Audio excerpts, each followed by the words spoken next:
Hey guys, welcome back to the channel. This is story about what if Naruto is trained by Jiraiya early part 1. Before I start, please do support for more amazing content and comments for part 2. Do consider to subscribe my channel and share my video to your friends and check out the description as well. Let's start the video. It was the day after the Kyuubi attack. All were in mourning over the loss of their greatest hero, Minato Namikaze, and all the others who died the night before. What few knew was that Minato had a son named Naruto, who was now, by a twist of fate, branded to be the carrier of the Kyuubi for the rest of his life. We find Jiraiya sitting on a rooftop alone, drinking some sake. Well, Minato, you saved the village, but wasn't there another way? Jiraiya asked nobody in particular. Jiraiya was feeling responsible for Minato's death because he wasn't in the village during the night of the attack. Late again, always too late to save the ones I care for, Jiraiya said, berating himself for his failure as a friend and a mentor. Jiraiya sat there, drinking the remainder of his sake before he walked over to Minato's grave, placing a white flower on top of the monument. Sorry, was the only thing Jiraiya could say. Jiraiya was now alone. Tsunade had disappeared to who knows where, Minato and Kushina were gone as well, and his best friend that he wrote off years ago was still a complete traitor. Well, I better go see the old man, Jiraiya thought. Jiraiya walked slowly through the streets of Konoha to Hiruzen Sarutobi's office. The third Hokage had to take up the mantle of Hokage once again because of Minato's death. Jiraiya arrived at the Hokage building, but he really wasn't ready to talk with anyone yet, especially his former sensei. Jiraiya slowly walked through the Hokage building until he reached the door to the Hokage's office. Jiraiya didn't bother knocking, he just walked into Hiruzen's office. Jiraiya saw a cradle next to his desk, and he looked at the sleeping baby. It looks like he's going to look just like his father, Jiraiya said sadly. Hiruzen looked down. He was heartbroken by the expression on Jiraiya's face. Yes, he will look a lot like him, Hiruzen replied. How long will you be staying, Jiraiya? Sorry. I can't stay long, and I don't think I should take the boy with me even if I am his godfather, Jiraiya replied, never looking away from the newborn child in the crib. Where's Kakashi? He should be able to care for the boy while I'm away. Hiruzen shook his head. It wouldn't be good for him. Minato wasn't the only one close to him who died last night. Jiraiya's eyes went wide. You don't mean? Yes. I'm sorry to say Rin also perished in the attack, Hiruzen said in a sad tone. Jiraiya slumped into a chair. I see. Kakashi never showed up at the funeral. It's not that he didn't want to, it's just that he couldn't. He wasn't afraid of the funeral. No, that wasn't the case at all. It's just that he lost everyone close to him last night, and he didn't know how to deal with it. He just walked aimlessly around town. All he had left was the eye that Obito left him and Rin implanted in him. Kakashi had no idea that Minato's son was still alive. Kakashi found himself at the memorial stone in one of the training grounds that had Obito's name carved in, along with so many others. I'm sorry, my friend. I couldn't keep my promise after all, he said to the stone, almost as if he was expecting it to talk back to him. Kakashi stood there, staring at the stone. All he had left was his shinobi career. Kakashi stood at the stone for another 3 hours without even moving, even when people passed by to pay their respects.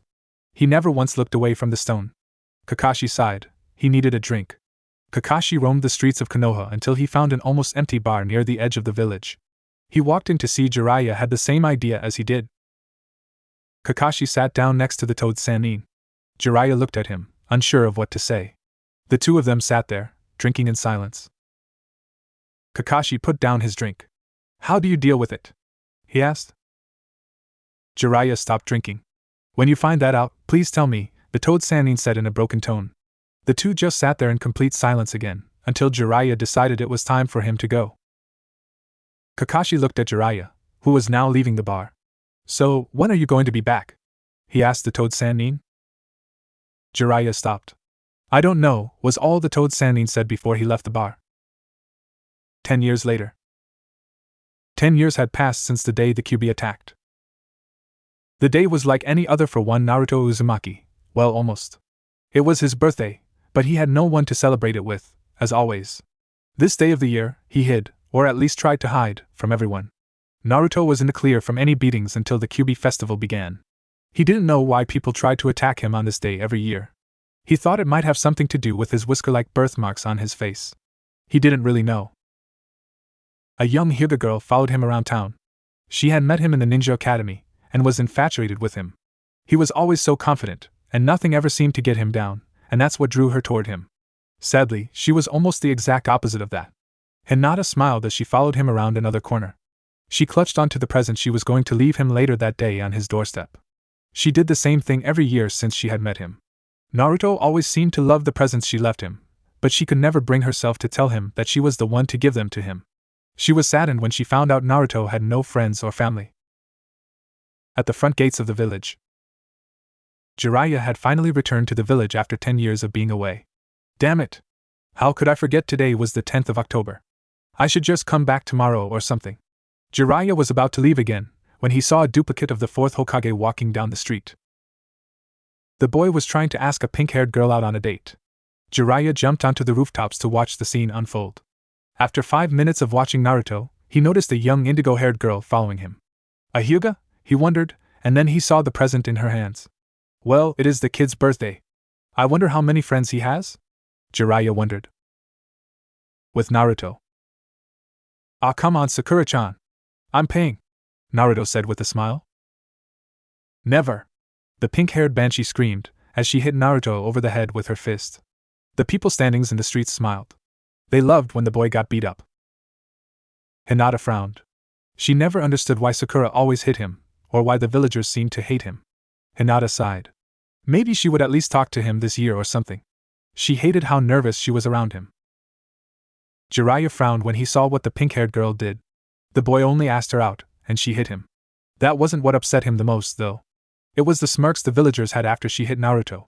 He saw the pink-haired girl run off, leaving Naruto as he got up off the ground. He looked over at the young Hyuga girl and saw the concerned look on her face. I wonder why she hasn't gone to him yet? Jiraiya thought. He pondered for a minute before he realized that the girl must be very shy. Naruto looked at the time. His eyes grew wide, and he ran off like something was wrong. Jiraiya decided to follow him. He found that Naruto had rushed to his home and locked his door and all the shutters and things in his old rundown apartment. Jiraiya was completely confused by the actions Naruto was showing. Jiraiya was angered when he finally took a good look at the apartment. It had graffiti of the words "Die Demon" and various other phrases and some pictures. He looked to see the young girl walk up the stairs and drop the present at the front door. She had knocked once, and then ran off. Jiraiya watched as Naruto quickly unlocked the door and picked up the present, and saw the look in Naruto's eyes. The boy was overjoyed. Naruto quickly opened the present. His eyes lit up as he pulled out a frog wallet. He loved it. Last year, he got a sleeping cap, and before that, a small chest to hold personal items in. He was saddened when he found that the person who left the gift wasn't around once again. He was sad but also happy that he knew someone cared enough to remember his birthday, at least. Naruto heard some people walking down the street. He quickly closed the door and jumped out a window he had rigged to lock behind him. Jiraiya was still perplexed as to what Naruto was doing. Jiraiya summoned a small toad. You stay here and watch the apartment, and tell me what happens here while I'm gone. The toad nodded, and Jiraiya began to follow Naruto once again. Jiraiya somehow lost Naruto. How the heck did he get away from me? He wondered as he stood in the shadows of one of the buildings. Jiraiya decided to wait for Naruto to surface again, so he went off to a bar. Jiraiya sat in the bar drinking. He grew very angry at what he was hearing. Have they found the demon child yet? One person asked. No. It seems like it will be another uneventful year, another replied. Jiraiya's glass shattered in his hand. If he didn't leave now, someone was going to die. The bartender told him to pay for what he broke until Jiraiya glared at him. The man just shrunk down into the bar. Jiraiya should go check in with the old man, but right now, he didn't even want to talk with him. He knew it. He should have just taken the boy with him the day he left the village. Jiraiya sighed. He heard cheers and laughing as the Kyuubi festival began. He saw Hayashi and a small child from earlier walk next to him, so it seems Hayashi's daughter is the one who has a crush on Naruto, Jiraiya said to himself. Jiraiya watched as Hayashi's daughter asked him something. He nodded, and she ran off in the direction of Naruto's apartment. A few minutes later, the toad Jiraiya had left at Naruto's apartment jumped down in front of him. Jiraiya, Naruto returned to his apartment. Jiraiya nodded and jumped to the rooftops. He arrived at Naruto's home to see Naruto on the ground, being beaten, and the young Hyuga girl trying to help him, but she stood no chance against the two Chunin. Hinata was knocked away, but was caught by Jiraiya before she hit the ground. Please stay here. I'll help the kid out, he said in a kind tone. She nodded in response. Naruto was conscious, but barely. All he saw before he blacked out was Hinata standing in front of him, trying to defend him. Jiraiya was beyond pissed. He wanted blood. He grabbed both Chunin by the back of their heads, one in each head, and began to smash their faces into the ground. What the hell is wrong with you people? With each word he smashed their faces into the ground and pulled them back out. Of course, by the time that was over, they were both unconscious, their faces bloodied and bruised. Jiraiya didn't care. He looked at the festival and threw them as hard as he could at the festival stands. The two went flying through the air. They knocked over 4 stands, 2 rides, and various other things. Jiraiya picked up the unconscious Naruto and walked over to Hinata. Thank you for caring about him. Please don't tell anyone about that. Hinata nodded, then he shushed it away. Just as Jiraiya left, 4 Umbu showed up. What happened here? One asked Hinata. She finally passed out from the events that had transpired. The Umbu with the dog mask picked up the young Hyuga heiress and ordered the other 3 to take her home. Dog sighed and went to report to the Hokage. In the Hokage's office. Dog appeared in the Hokage's office. Naruto's apartment has been vandalized again, and 2 Chunin have been killed, Dog reported to the elder Hokage. Hiruzen sighed. I see. Tell me why I always have to look after the boy. I mean, there are better things I could be doing with my time, Dog spoke casually. Hiruzen decided it was time he knew. He opened a drawer and showed Kakashi Naruto's birth certificate. Why didn't you ever tell me? Dog asked while taking off his mask. Kakashi, you were a broken man after the Kyuubi attacked. Jiraiya and I both thought it was best for you not to know. The aged Hokage stood up and walked over toward one of the windows. I know I was in bad shape, but you still should have told me. I had the right to know, he yelled. Maybe you're right, but I can't do anything to change what has already happened. Now that you know the truth, you still, for the time being, cannot interact with Naruto or talk to him about his heritage. Am I understood? Kakashi grumbled angrily. Of course, Hokage-sama. Not a word. Venom dripped from every word. Kakashi may have been angry with the old man, but he would not disobey the order he was given. At Jiraiya's place. Jiraiya sat next to a bed that he had laid Naruto down in, waiting for the boy to wake up. Naruto soon opened his eyes to see he was in a room on a bed. Well, look who finally woke up, Jiraiya said in a happy tone. Who are you? Naruto asked. Me? I'm the Toad Sage, Jiraiya, he said with a smile. Let me ask you a question. Do you have any dreams? Naruto shot out of bed. I want to become Hokage, he shouted. Jiraiya smiled. Why do you want to become Hokage? Jiraiya wanted to know if the boy was doing it for a good reason. I want to protect the village like the 4th Hokage, the boy exclaimed with a huge grin on his face. Naruto's face darkened a little. Then everyone will look up to me instead of down on me. Jiraiya seemed to smile and frown at the same time. Very well, kid. How about I teach you how to become a shinobi? Naruto looked at him. But I'm already going to the academy to become one. Jiraiya smiled. True, but I can teach you many things they never could. Plus, I trained the 4th Hokage, and you said you wanted to be Hokage, right? Naruto looked at him. His eyes were as wide as dinner plates. Of course I do. But what about becoming a ninja of the village? Jiraiya wasn't sure why he wanted to be a ninja of the village that hated him, but if Minato's son wanted to be Hokage, he would help him. I'll take care of that. I know the old man, but for the next 2 to 3 years or so, we will leave the village while I train you. I will even teach you some of the 4th's original techniques. Naruto thought about the offer. Even if the man was lying, his life wouldn't be any crappier than it was now. But if what this man said was true, he could be a strong ninja and achieve what he wanted to. He also remembered hearing something about a Toad Sage in class, although he wasn't really paying too much attention at the time. Alright, you have a deal. When do we leave? Tomorrow, but you can't tell anyone we're leaving. For now, not even the Hokage will know you're gone, and when they do find out you're missing, well, they will most likely think you ran away, Jiraiya explained. So I can't tell anyone? He saw Jiraiya shake his head. Naruto looked down as he thought about it. So I can't even tell Irika? He asked. Sorry, kid. I want the Hokage to squirm for a bit, so you can't tell Irika, because he will tell the Hokage. He's the only person you wanted to tell? Yeah, other than the people at Ichiraku's, there really isn't anyone else. Naruto sat there with a sad look on his face. Jiraiya frowned. That's not true, kid. There's one very nice girl who will miss you, Jiraiya exclaimed, as he thought back to Hinata, who had followed him around and even left him that present. Heck, she even tried to defend him from a pair of Chunin. You mean Sakura-chan? Naruto asked. Jiraiya scowled. No, I don't mean her. What do you see in her anyhow? All I've seen her do to you was hit you, quite hard I might add, Jiraiya said. Naruto thought about it. He truly didn't know what he saw in her, now that he thought about it. All she did was yell at him, and hit him a lot. She was popular, sure, and kind of pretty. She also got lots of attention, so he guessed he was doing it to get noticed by everyone. Of course, she hated him, so that wasn't going to happen. Well, now that I think about it, I guess I was just doing it to get noticed because people liked her. He replied, but who are you talking about? Naruto asked. I'm talking about the same girl that gave you that present. Naruto looked at his toad wallet. She's in your ninja class, too, Jiraiya continued. Naruto thought about it. The only girl who was never mean to him was Hinata. Well, Hinata was never mean to me, but she never talks to me, either. I thought she hated me, Naruto said in a low voice. Kid, that's what we like to call extremely shy. Just talk to her tomorrow or something during class, and see what happens. I'm not saying you should go out with her right off the bat, just talk to her, Jiraiya explained. Jiraiya smiled. How about this?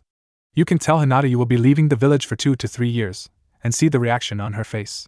Maybe then you'll understand, Jiraiya stated as he stood up. Naruto was a 10-year-old child. He really didn't understand what Jiraiya meant, but he would give it a try anyhow. Wait, what about Iruka or the old man? The old man was supposed to be looking after you for me and he failed. So right now, I just want him to sweat for the few years you're gone. Also, sorry to say this, Naruto, but Iruka would tell the old man in a heartbeat even if you asked him not to. Now get some sleep, Naruto. I need to go handle a few things before tomorrow, Jiraiya said, then shined away. Naruto got back into the rather conformable bed and fell asleep. The next day at the academy.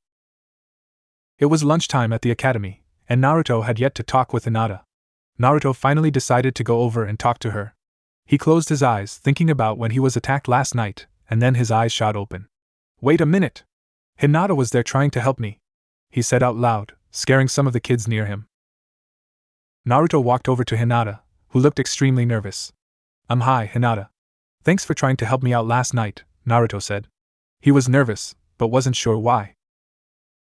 Hinata blushed. Naruto was talking to her, and she was too nervous to say anything. Naruto sat next to her.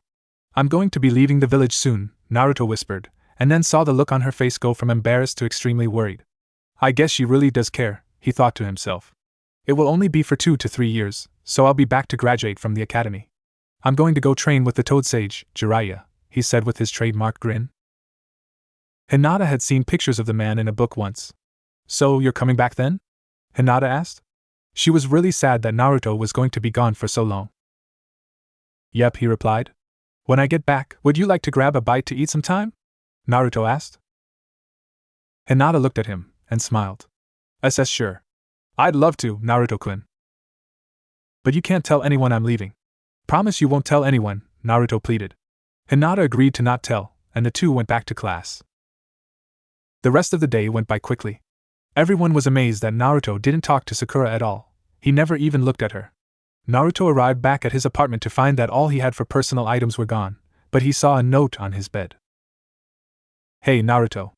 I've already gathered your things. Just meet me back at my place.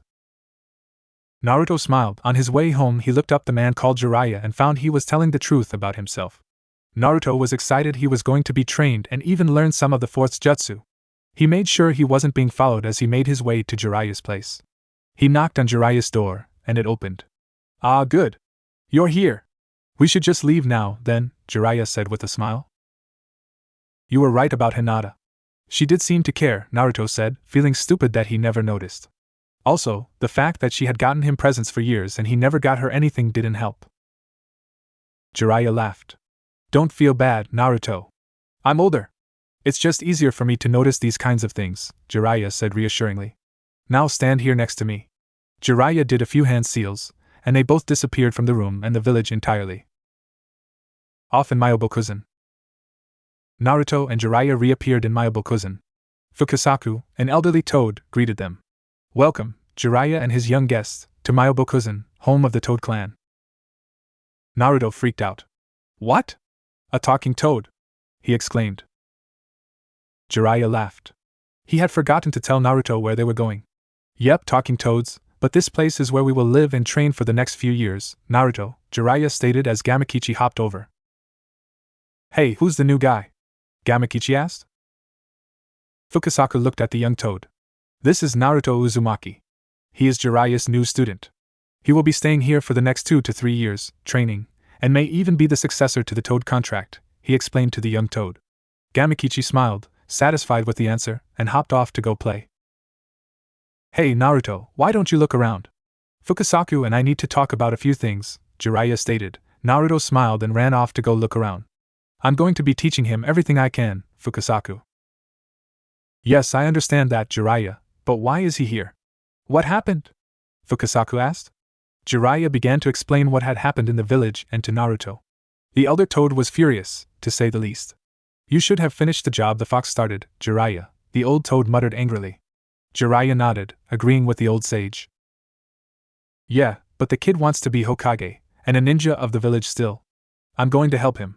Please don't tell him about Kyuubi or who his parents are. I don't think he's old enough to understand why Minato did it, Jiraiya finished.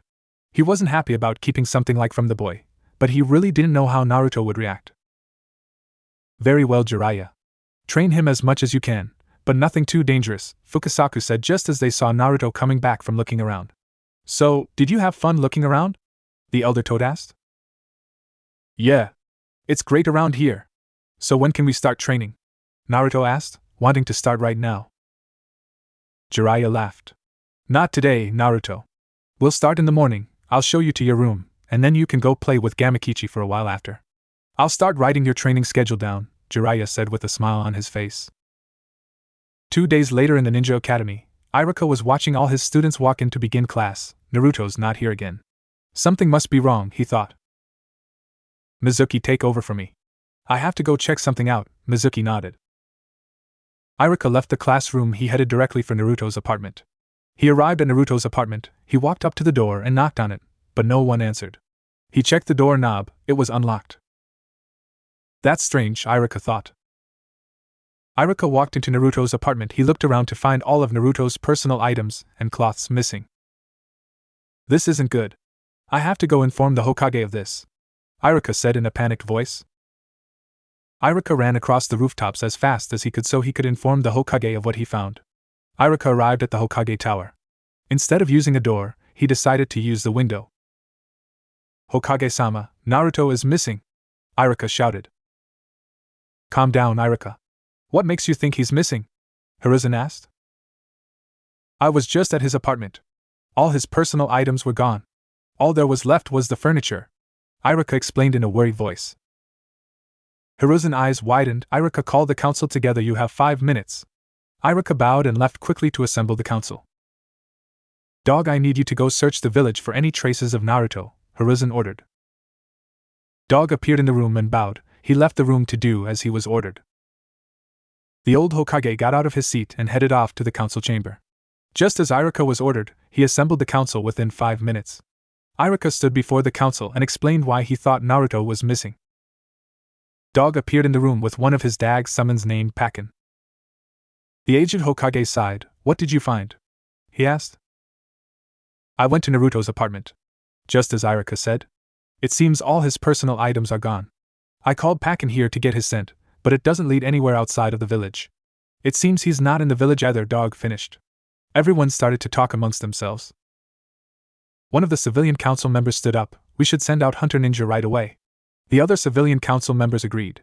So did Danzu, Hamura, and Koharu. No, but the Inuzuka should search for him. He's an invaluable asset to this village, after all, Hiruzen announced. Of course. The Inuzuka clan will begin immediately, some Inuzuka announced as she left to gather her trackers. Hayashi, please have some of your clan make a sweep of the village just to be sure he is not still here. As you wish, Hokage-sama, Hayashi replied. Hayashi left to go gather a few Hyuga members to begin their sweep of the village. Hayashi hated the boy, but he wasn't about to share his opinions to anyone, so he did as instructed. Well, if none of you have anything else to add, this emergency meeting is adjourned, Hiruzen announced. No one said anything as they all began to slowly leave the room. The clan heads never hated Naruto. They all honestly thought his life would have been better if he left the village, but orders are orders. 3 clan heads remained. They were talking about Naruto. They hadn't noticed the Hokage was still sitting in his seat. Honestly, I hope we don't find him. Those civilian council members, along with the other 3 old prunes, make his life miserable, Shikaku Nara said casually to his friends Inoichi Yamanaka and Shuza Akimichi. Yes. That certain event took many lives from all our clans, but that's no reason to take it out on the boy, Inoichi added. They all turned when they heard someone getting out of their seat. The third stood up. The 3 of you are right. It is no reason to take it out on the boy, but that is what fear, anger, and grief can do to people, the Hokage said as he began to walk slowly out of the room. He was clearly upset by Naruto's disappearance. At the academy, Iruka came back into the classroom to announce Naruto's disappearance. Most of them were shocked Naruto was missing. Others like Sasuke Uchiha and his fangirls were indifferent. Iruka looked around the room until his eyes landed Hinata. He knew she had a crush on the blonde knucklehead. Hinata was depressed. She knew Naruto had left 4 days ago, but not having Naruto around made everything so depressing and gloomy. She was so happy the other day that he talked to her, but then it sank in that he was leaving for up to 3 years. Most people in the class began to talk about Naruto. They never thought he would run away. Hinata wanted to say something, but she promised she wouldn't. Off in Myoboku. Naruto had left the village with Jiraiya a week ago now. He was currently working on the clone technique, but wasn't having too much success with it. Jiraiya watched as Naruto tried repeatedly, but the clone always popped into existence as some diseased-looking Naruto. Jiraiya couldn't understand why it always appeared that way. Naruto was doing everything right, but that always happened. So Fukasaku, what do you think? Jiraiya asked the elder toad sitting next to him. Have you tried a technique that uses more chakra? He may just not be able to control something that uses so little chakra at the present time, the elder toad suggested. Jiraiya thought about it.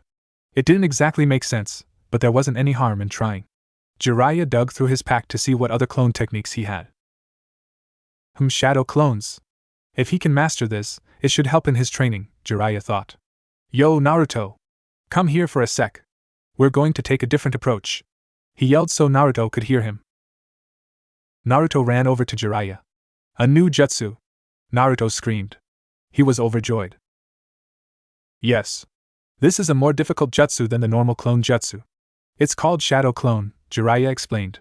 Now the Shadow Clone jutsu is different from normal clones, because it can create a solid clone that can attack and use jutsu just like you. Now study the scroll and practice till you get it down. If you need help, Fukasaku and I will be right here to help you, Jiraiya finished with a smile on his face. Awesome! I'll start right now! Naruto yelled and ran off to the open field to start. The two sat there and watched. They found Naruto's enthusiasm refreshing. Fukasaku was amazed the boy could be so happy and able to enjoy life, even after all the things he heard Naruto had gone through while in the Leaf Village. It's amazing how happy that boy can be after all the crap he's had to go through, the elder toad stated as he took a sip of his tea. Yeah, I know. I don't think anyone could say they could stay that cheerful after dealing with what he has, Jiraiya replied. Or sane, the elder toad added, getting a nod from Jiraiya. The two sat there for the next few hours, watching the boy trying to learn the jutsu. Naruto came running over to them, happier than ever. I did it! I learned the jutsu! Naruto exclaimed while jumping in the air. Jiraiya smiled. Good, now show us, Jiraiya replied. Naruto smiled and made the hand sign required. Shadow Clone Jutsu. Next to Naruto, a clone popped into existence. Very good. Now show me how many you can make at one time, Jiraiya said. Naruto was more than happy to. Multi-Shadow Clone Jutsu! Naruto exclaimed. A giant cloud of smoke appeared, and once it cleared, Jiraiya and Fukasaku were clearly amazed by the sheer number of clones. There were about 1,500 Naruto clones staring back at them, each with a grin on its face. My word, Jiraiya! I've never seen someone create so many shadow clones at one time, the Elder Frog said, his mouth hanging open. I don't think anyone has, Jiraiya replied. This is going to be a long 3 years, Jiraiya, the Elder Frog sage said. Jiraiya nodded in response. Almost 3 years later. Naruto and Jiraiya sat on a log at Myoboku, eating. Well, Naruto, you've done well since you came here. I taught you like I promised, and you mastered everything I taught you, Jiraiya stated in a pleased tone. Yeah. I can't wait to show everyone what I can do, Naruto exclaimed. Jiraiya laughed. Sorry, kid, but you can't just go showing off everything I taught you. At least not just yet. But pervy sage, why not? Naruto whined. Gamakichi and Fukasaku, who were sitting next to the two, began to roll over laughing. My, that's the perfect nickname for you, Jiraiya! Fukasaku exclaimed, trying to get his laughter under control. Because I said so, Naruto. You can use some of the ninjutsu I taught you, including the shadow clones, but not the Rasengan. Got it? Jiraiya asked, trying to ignore Gamakichi and Fukasaku, who were still laughing. But what if I have no other choice? Naruto replied.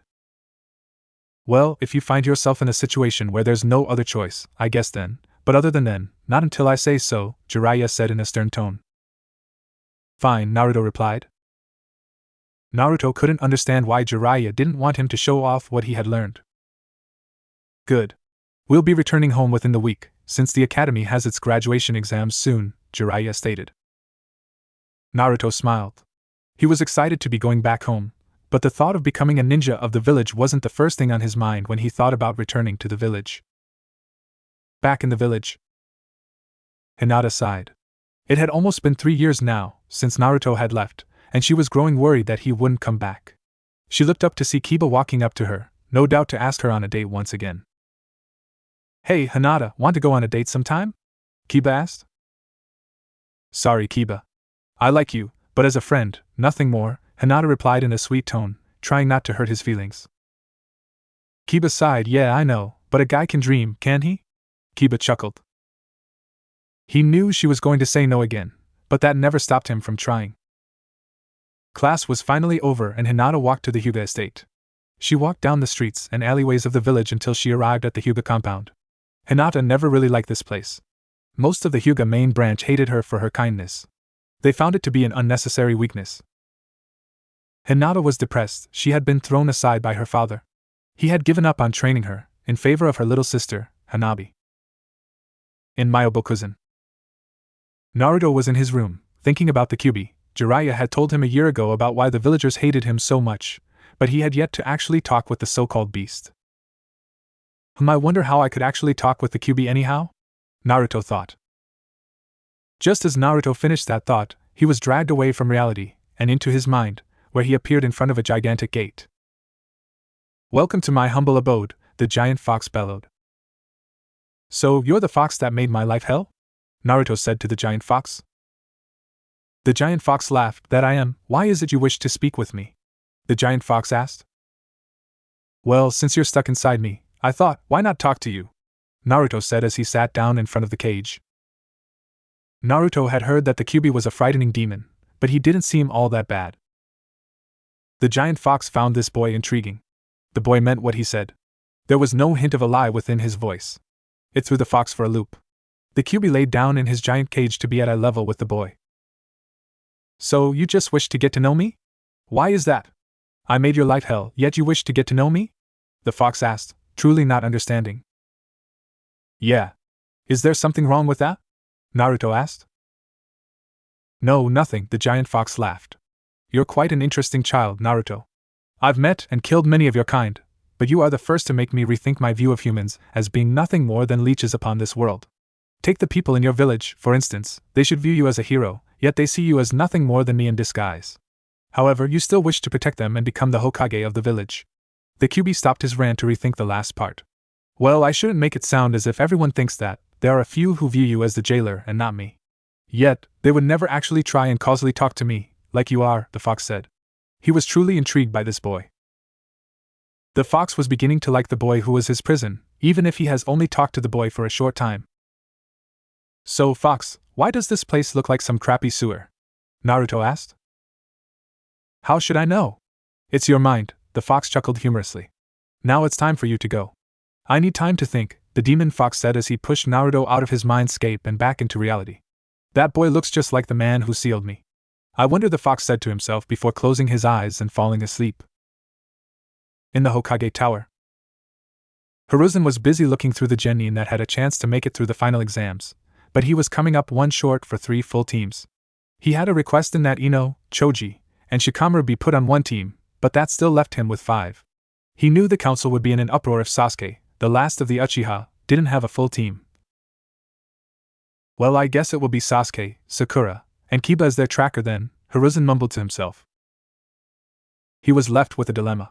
He still had Hinata Hyuga and Shino Aburame. Hiruzen sighed. Well, I'll just deal with this on the day of the exams, the aging Hokage said to himself. Hiruzen put the file away in his desk drawer. He saw the picture of Naruto he always kept in his desk. Things were so much brighter around here when you were around, Naruto, Hiruzen thought. Off at the memorial stone. Kakashi stood at the memorial stone, just thinking about his past. He had quit being commander of the ANBU Black Ops almost a year ago now. Kakashi sighed. He thought back to the day he had found out about Naruto being Minato's son. Kakashi had mixed emotions when he found out, but he was angrier than anything at the third Hokage for not telling him sooner. Kakashi had planned to get to know the boy a bit better when he had some free time, but the boy disappeared without a trace. Kakashi bowed. Sorry, Sensei. Seems like I messed up again. Kakashi shined away to pick up his next mission from the Hokage, who said he had a special assignment for him. Kakashi appeared in the Hokage's office. You're late, Kakashi, Hiruzen said to the one-eyed Jounin. Yeah. Sorry about that. Now what was this special assignment you need me for? Kakashi asked. Hiruzen knew Kakashi was not going to want to take this assignment, but the council had been adamant about Kakashi taking this assignment. Kakashi, your assignment is to be the leader of Team 7, Hiruzen said as he handed him a file with the names of the genin in it. Kakashi sighed. Do I get a choice in the matter? He asked. Sorry, Kakashi, you don't, Hiruzen replied. Kakashi sighed. He really didn't want to take on a genin team, but he would just have to deal with it. In Myoboku. Hey, pervy sage, why don't we give the old man a scare when we get back? Naruto suggested. Jiraiya smirked. Well, kid, what you have in mind? Jiraiya asked. Jiraiya wanted to get back at Hiruzen for not taking care of Naruto like he should have. Well, since I have the Kyuubi in me, why don't I use a transformation jutsu and add foxtails and ears? I'm sure that will scare crap out of him. Naruto explained what he wanted to do. Naruto, that's brilliant! Jiraiya shouted. We'll work for the next 4 days to make sure it's perfect. Jiraiya exclaimed. He was really going to enjoy his old sensei's reaction. Even the Kyuubi thought the idea of Naruto transforming and appearing in front of the Hokage with fox features was brilliant. Naruto started right away on getting his transformation jutsu down to scare the old man. Later that week, in the village, Hinata was sitting in her room. She couldn't sleep. Her thoughts were fixated on Naruto. He was supposed to be home by now. He said he would be back before the genin exams. Hinata couldn't take it anymore. She was going to talk to the Hokage about Naruto. Hinata quietly sneaked out her window, and out of the Hyuga compound, to go speak with the Hokage. Meanwhile, in the Hokage's office. It was late. Most of the people at the Hokage Tower had already gone home for the night, but Hiruzen still had some paperwork to finish. Hiruzen was tired. He had been going over paperwork for the upcoming Chunin exams this year. He was still racking his brain for how he was going to fill the empty spot in the genin teams. Just then, 2 people appeared in the room in a cloud of smoke. Once the smoke cleared, he saw Jiraiya and his brain stopped completely when he saw Naruto with fox ears and tails waving in the air. The aging Hokage hit the floor with a thud. Jiraiya was laughing so hard, he felt like he was going to die. Jiraiya walked over to the third Hokage's desk and looked behind it. I think you killed him, Naruto. Naruto undid the transformation. I didn't kill him. Naruto whined as he went over to check the old man's pulse. See? He's just unconscious. Naruto exclaimed, glad that he didn't kill the old man. Naruto could hear the fox laughing in his mind. Naruto and Jiraiya sat around, waiting for the old man to wake up. The old Hokage began to stir. Oh, my head, Hiruzen muttered as he got up to see Jiraiya and a smiling Naruto that didn't have any fox features. Hiruzen glared at Jiraiya. So he was with you the entire time? The old man said. He was clearly angry. Yep, and he was safer with me than he was here in this village, getting beaten up outside his own apartment. Jiraiya shot back. The old Hokage looked down in shame. So then, why are you back? He asked. Well, believe it or not, the kid said he wants to become Hokage. He has to finish the academy to do that, and if I'm not mistaken, it ends tomorrow, Jiraiya replied. Just then, the door to the Hokage's office opened, and Hinata Hyuga walked in. Naruto hadn't seen her in years. He quickly ran over and hugged her, not thinking about his actions. Naruto-kun is hugging me, was all that ran through the young girl's mind before she passed out. He's a lady killer already, Jiraiya exclaimed proudly. Naruto was utterly confused. Why did Hinata-chan pass out? The two elder ninja laughed at the rather cute scene before them. Whenever that boy is around, everything seems so much less serious, Jiraiya thought. So, old man, will there be any problem with him taking the Genin exams tomorrow? Jiraiya asked. Before Hiruzen could answer, Jiraiya turned to Naruto. Could you wait outside for me, Naruto? And take Hinata with you. Naruto nodded and picked Hinata up bridal style. See you in a bit, old man, Naruto said as he walked out the door. The boy seems a bit more mature than he did before. I hope he didn't turn into a pervert like yourself, Hiruzen said. Jiraiya laughed. No, but he found my books and nicknamed me Pervy Sage. Hiruzen laughed. Jokes aside, how would you rank his abilities? Hiruzen asked. To be completely honest, I don't really know anymore. He's been hiding what he can really do, and what he's mastered, Jiraiya replied. Well, no matter, it's really not that important, I suppose. Flashback. Naruto had just finished replacing the contents of one of Gamabunta's sake drums with salt water. Naruto laughed as he sat a good distance away on a hill, waiting for Gamabunta to get some sake. Naruto didn't have to wait long, seeing as Gamabunta always drank some sake around this time of day.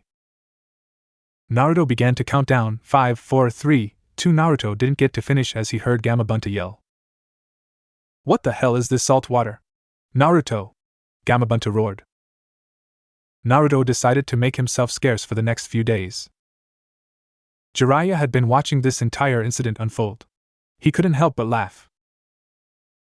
End of flashback. Jiraiya shuddered as he remembered how pissed off the Toad boss was for the next few days. So you took him to Myoboku. I see. So he can probably summon toads now as well? Jiraiya nodded at Hiruzen's assessment. Anyhow, about Naruto taking the exams tomorrow? Jiraiya asked again. If he's been training with you for almost 3 years, I don't see why not. Although the council will probably be causing me headaches over this, Hiruzen said, somewhat irritated. Wouldn't be the first time, old man, Jiraiya replied. With Naruto. Naruto was waiting outside the Hokage's office on a bench, holding an unconscious Hinata. He looked down at her. She looked so peaceful. I wonder if she really does like me as more than a friend, Naruto thought out loud. Idiot! Of course she likes you as more than a friend. She's been following you for years, the fox said in an irritated tone. How would you know? Naruto asked the fox. Because I can hear and see what you do, and sometimes more than you dense idiot, the fox replied. Don't call me an idiot, you stupid fox, Naruto retorted. Then don't act like one, the fox said as he closed his eyes and went back to sleep. Dumb fox, Naruto mumbled. Naruto was pulled from his thoughts when Hinata began to stir. Hey, Hinata, Naruto had a big smile on his face. Hinata shot up. She was really nervous, so, Hinata? Still want to get a bite to eat sometime? Naruto asked. Hinata had a light pink blush. Sure, Naruto-kun, she replied. Little did the two know, Jiraiya and the third Hokage were watching the two talk the entire time. Hiruzen coughed, making their presence known. Glad to see you have a girlfriend, Naruto, but I think it would be best if you two kept your relationship a secret from the rest of the village, especially her clan, Hiruzen said. What Hiruzen said made both children blush. Naruto sort of understood what the old man was getting at, but Hinata didn't, although secretly dating her crush sounded exciting.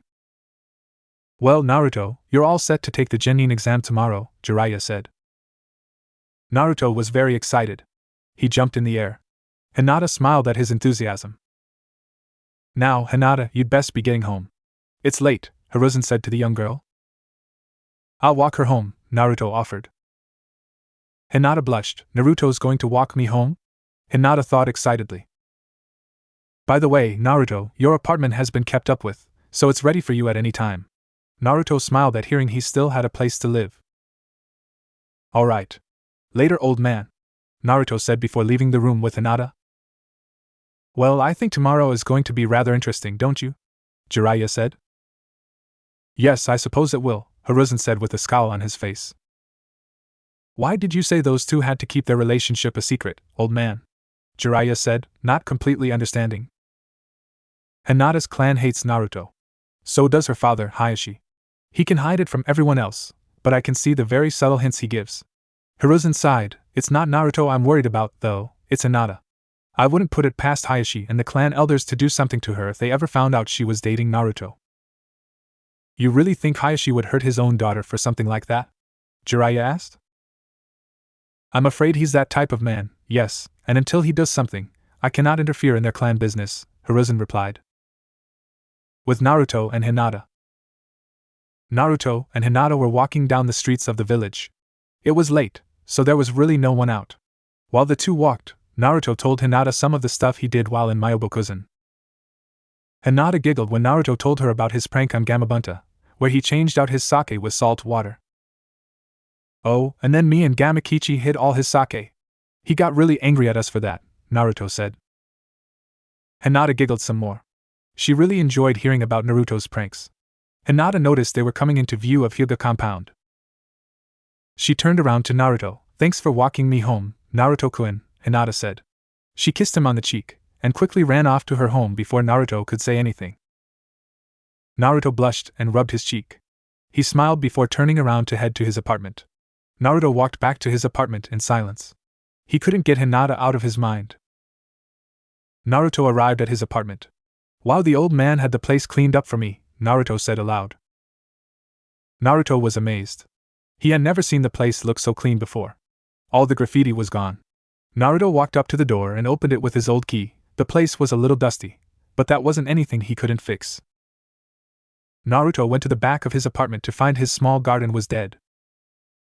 Well, I guess it was a bit much to expect those things to still be alive, Naruto thought. Naruto unpacked most of his things and put them away. He was happy to be back home, but also sad. He was going to have to deal with the villagers again. At least now, he would be a ninja of the village, and he now had a girlfriend, or at least a very good friend. Naruto woke up. It was time to go to the academy to be placed on a genin team. He was so excited. Naruto was getting ready, when he heard a knock on the door. I wonder who that could be, Naruto said aloud.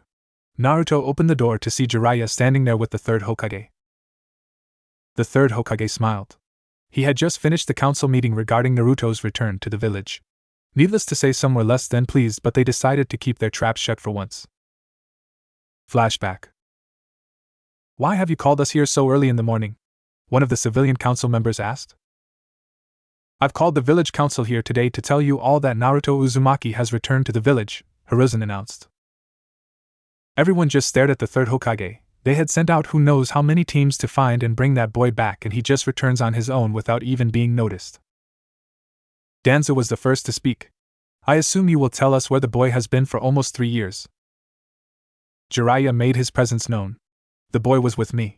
I decided to train him since you people didn't seem to care about his well-being. Hiruzen held up his hand to stall any questions. He did it without my knowledge as well, but he is a Sannin. He has the right and privilege to train who he wants, when he wants, if the other party accepts. Yes, and Naruto was more than happy to accept my training, Jiraiya added. The council could say nothing in objection to Jiraiya's actions. Hiruzen was correct, the title of Sannin had many privileges associated with it. One of the civilian council stood up. Why didn't you train Sasuke Uchiha?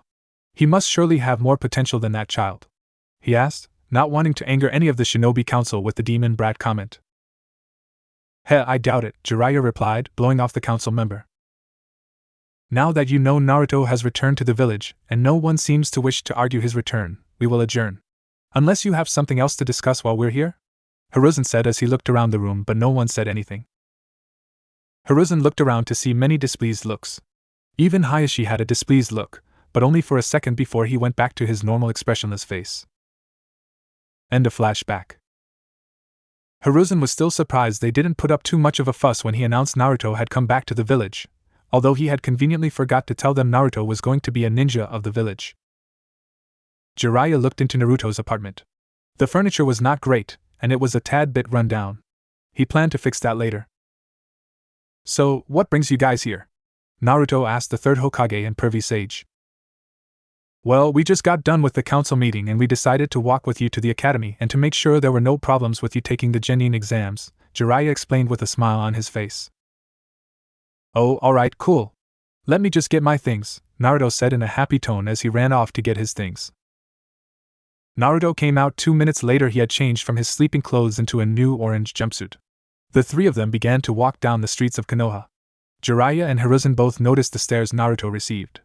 The atmosphere was filled with hate for the boy, yet he didn't seem affected in the least. Naruto, don't you care that they stare at you like that? Jiraiya asked. Not really. It's been going on for so long that it just doesn't bother me anymore, Naruto replied. Both Jiraiya and Hiruzen sighed. The boy didn't even care about them hating him, it's gone on so long. Jiraiya smiled. Naruto, if you're going to be a ninja of this village, we need to get some new clothes for you, other than that kill me now orange jumpsuit you wear all the time. But I like this jumpsuit, Naruto said in protest. Nope. We're getting you a new outfit before we get to the academy, Jiraiya said with no room for an argument. Naruto sighed. Fine, Naruto said. The three of them walked to the best ninja clothing store in town. Naruto walked into the store. The owner was about to yell at the boy to get out, but held his tongue when Jiraiya and the third Hokage walked in. Jiraiya saw that the man was about to yell at the boy. He quietly walked over to the man while Naruto looked at different clothes. The boy will be getting some clothes from your store. Understood? Jiraiya said in a low, threatening tone. The man nodded out of fear. Good. Glad to see you're not stupid, Jiraiya said with a smile. He walked back over to Hiruzen and Naruto. Naruto was currently looking at 2 pairs of navy blue pants similar to that of a jounin, a black long-sleeve t-shirt, and a black short-sleeve t-shirt. Can I get these?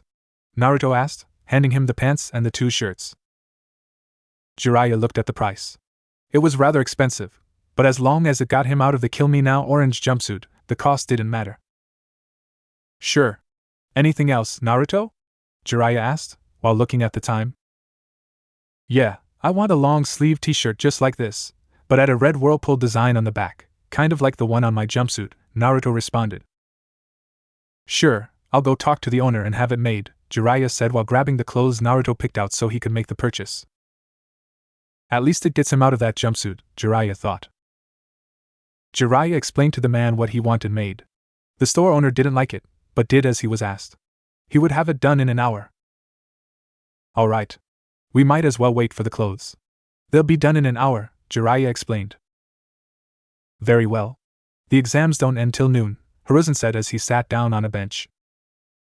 At the academy, Iruka was doing his final lecture for the class, and everyone was doing their best to try and listen. Hinata, on the other hand, wasn't listening to him.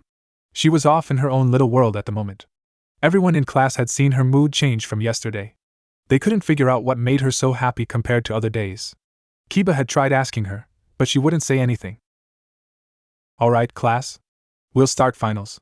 You will each make as many clones as you can, then do a transformation jutsu. Now who will be first? Iruka said. Sasuke was the first to stand. He just wanted to get this over with. He walked to the front of the class and did the necessary hand signs for the clone jutsu. 5 perfect clones appeared. Sasuke dismissed the clones and transformed into Iruka. Very good, Sasuke. You pass, Iruka stated, not very surprised. Ino and Sakura cheered their crush on. With Naruto. Naruto just got his shirt from the store owner. He was ecstatic. He liked his new look. Naruto now wore his navy blue pants and his black long-sleeve t-shirt with the red whirlpool design on it. Jiraiya sat on a bench with Hiruzen. Well, the kid looks just like his old man now with that get-up. All he needs now is a cloak to go with it, Jiraiya said so only Hiruzen could hear. Indeed he does. When it comes time to tell him, how do you think he'll react? Hiruzen asked. Good question. I'm not sure. I just hope he doesn't get too mad at us or his old man for it, Jiraiya replied. Naruto ran over to them. Come on. Let's go already. Naruto shouted impatiently. The 2 elder shinobi laughed. Alright, but let's not walk, Jiraiya suggested. Naruto smiled and shined. Jiraiya and Hiruzen did the same. The 3 of them appeared in front of the door to Naruto's old classroom. Hey guys. Naruto shouted as he opened the door. Everyone just stared at him, not saying a word. For once, everyone in the class was speechless. What? No, hi, how are you? Where have you been? Thought you were dead, comments? Naruto asked, but he still got no answer. Kiba, finally getting over his shock for not seeing Naruto in a few years, decided to make a comment. You can't be Naruto. You're not wearing your kill me now orange jumpsuit. Kiba shouted. Was it really that bad? Naruto mumbled to himself. Iruka walked over to Naruto. Glad to see you're back. So, Naruto, where have you been for almost 3 years? He's been with me, Jiraiya stated. Oh, Master Jiraiya. I see, so you were training him this whole time? Iruka asked. Yeah. He could probably beat the pants off the Uchiha kid over there, Jiraiya said, wanting to see the kid's reaction. Yeah, right. Once a baka, always a baka, Sasuke replied. Naruto didn't even pay attention to Sasuke's words, which in turn irritated the last of the Uchiha. Sasuke hated being ignored, but before he could say anything, Jiraiya spoke. See, old man? That's why I could never train that kid. I could never train a self-centered brat, Jiraiya said casually to Hiruzen. Sasuke glared at Jiraiya, but the Toad Sage paid no attention to the self-centered child. Will there be a problem with Naruto taking the finals today, Iruka? Hiruzen asked. No, not if he's been training with Master Jiraiya. I don't even see why he even has to take the Genin exam, Iruka replied. Well, honestly, I don't either, but Naruto here prefers it this way, Hiruzen said. Naruto smiled. Yeah, so what do I have to do? Naruto asked excitedly. Well, it's fairly simple.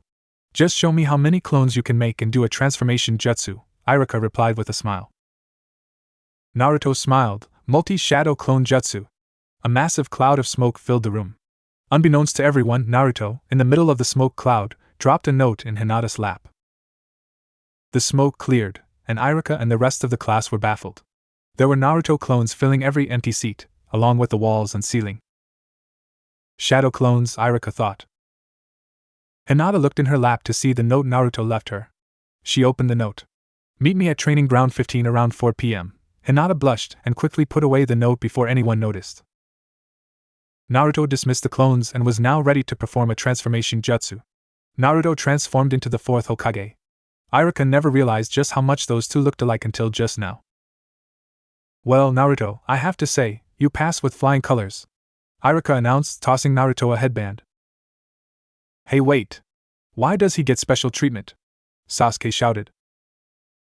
Jiraiya laughed at Sasuke. You're honestly going to bring up the subject of special treatment, O King of the Spoiled?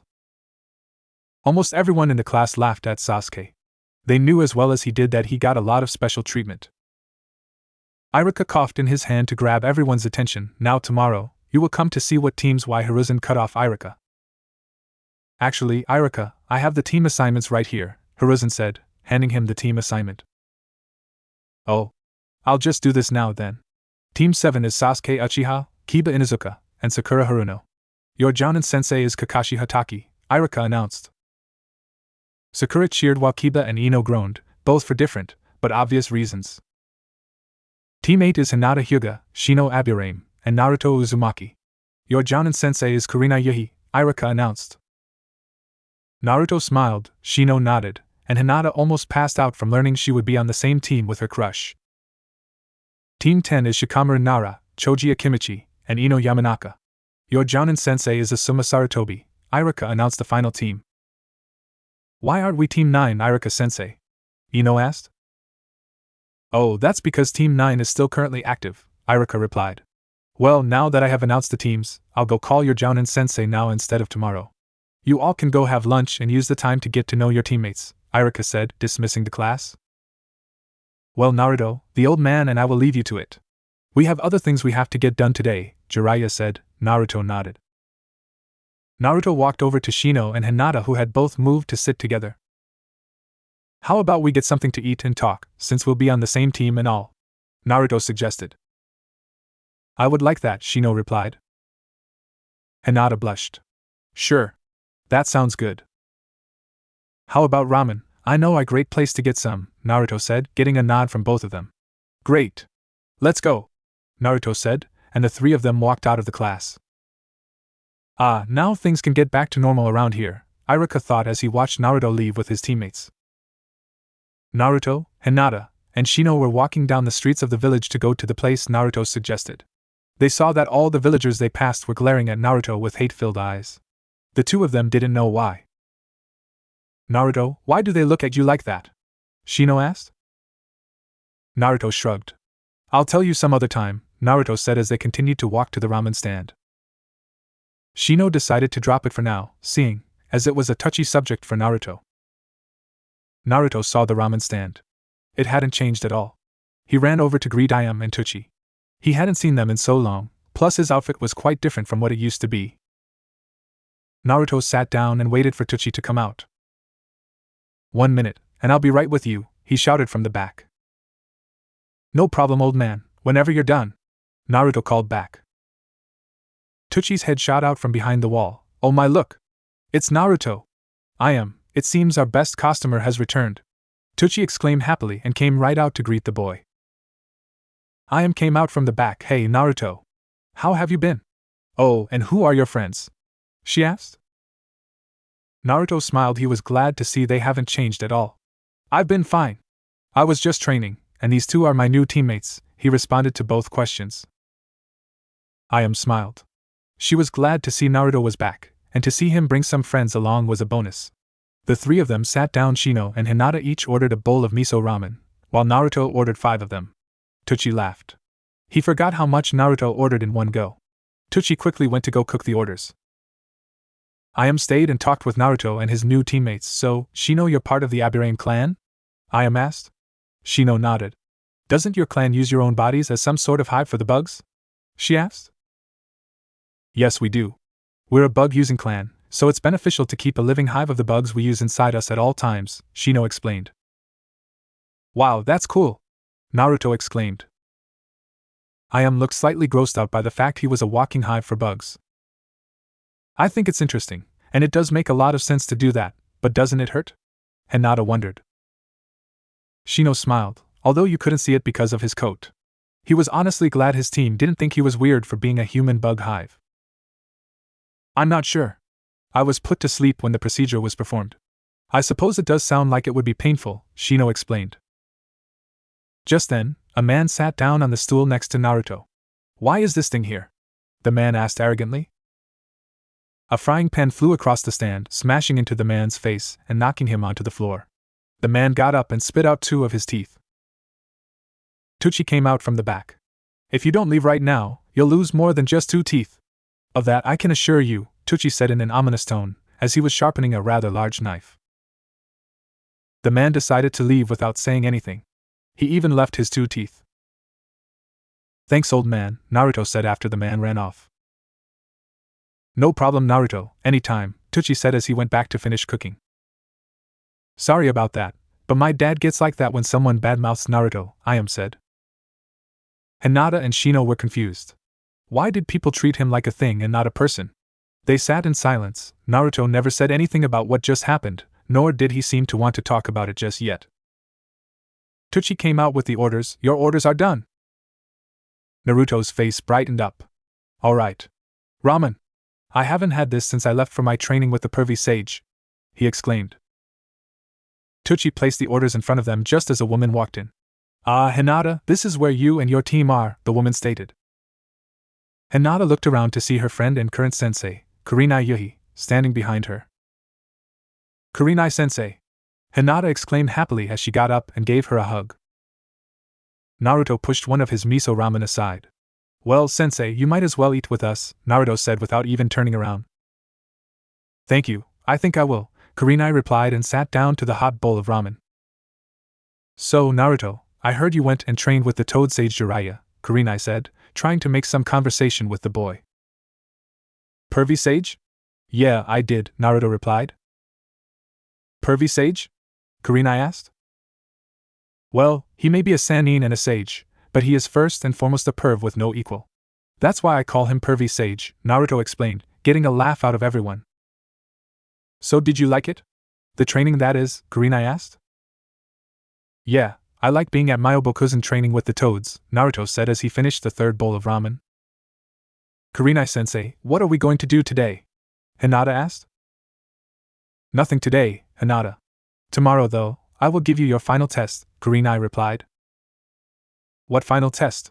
We just did the test at the academy, Naruto said as he slurped down some ramen. Well, Naruto, You took your test to be genin, that's true, but your Jounin sensei, meaning me, will give you a final test, Kurenai said as she ate some of her ramen. Makes sense, I guess. So what do we have to do? Naruto asked. You'll find out tomorrow what I have in mind for your test. Just relax for the rest of the day, and show up at Training Ground 5 tomorrow at noon, Kurenai replied. Kurenai looked at the time. It was already 2 p.m. Well, let's go walk around and get to know each other, Kurenai suggested.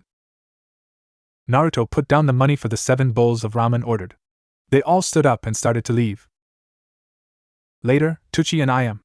I'll be back tomorrow, Naruto said with a big grin on his face. Well, it doesn't seem like Naruto has changed at all, Ayam said to her father. Nah, that boy is more grown up now.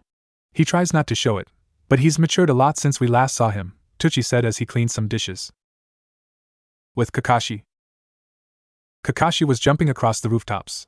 He had just finished talking with his new team. He didn't mind Sakura too much, or Kiba, but Sasuke was a little fixated on the revenge idea. Kakashi had known Itachi for a long time, and he still couldn't understand why Itachi killed his clan. It didn't make sense, but there was nothing he could do about it now. He wasn't sure about training Sasuke, but his hands were tied in the matter, and he was stuck with the boy. Kakashi didn't mind too much. It kind of reminded him of Obito in a way, and himself, although he hated to admit it. He had heard Naruto was back in the village, and was a little irritated that Jiraiya didn't say anything. He felt as if he was always being left out of things that were important to him. Kakashi was hoping to be able to train Naruto a bit someday soon, given Jiraiya would give him permission to train him.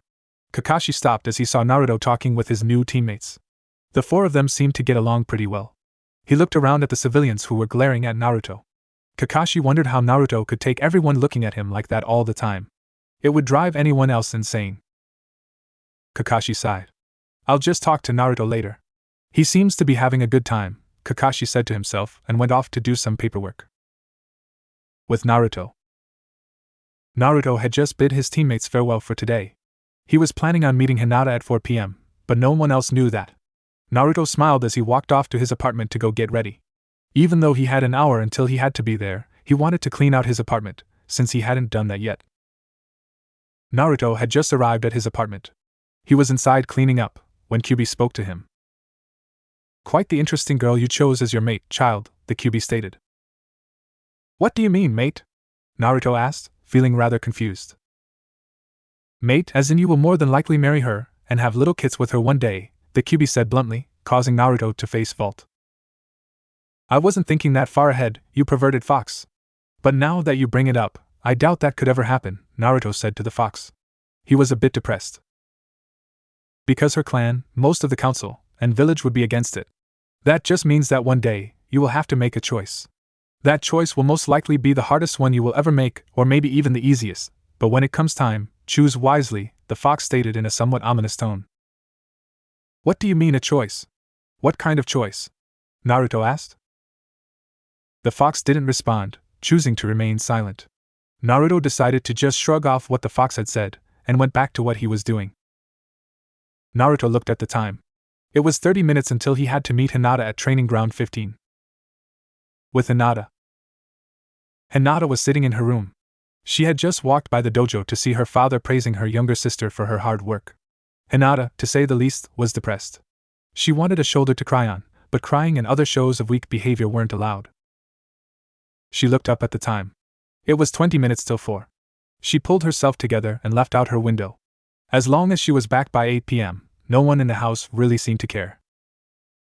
Hinata arrived at Training Ground 15 to see Naruto sitting against a tree.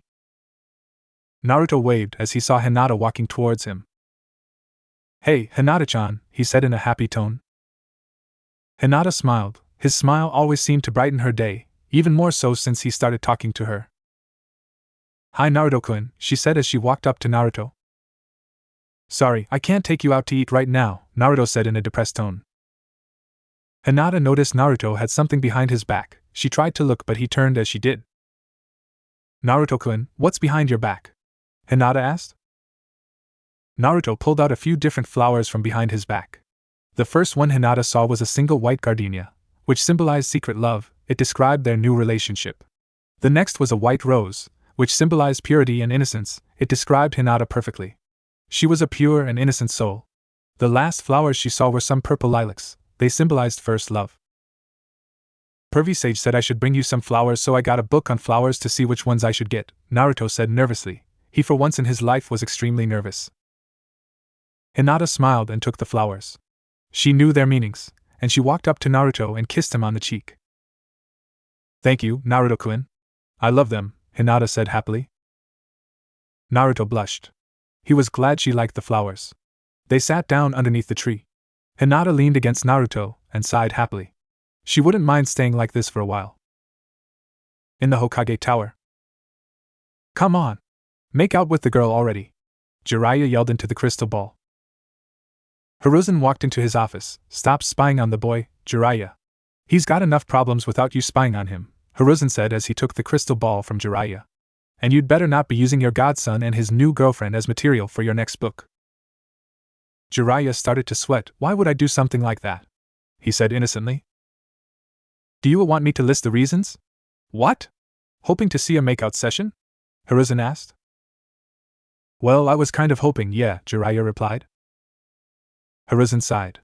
Jiraiya never changes, but that was sometimes a good thing. With Naruto and Hinata.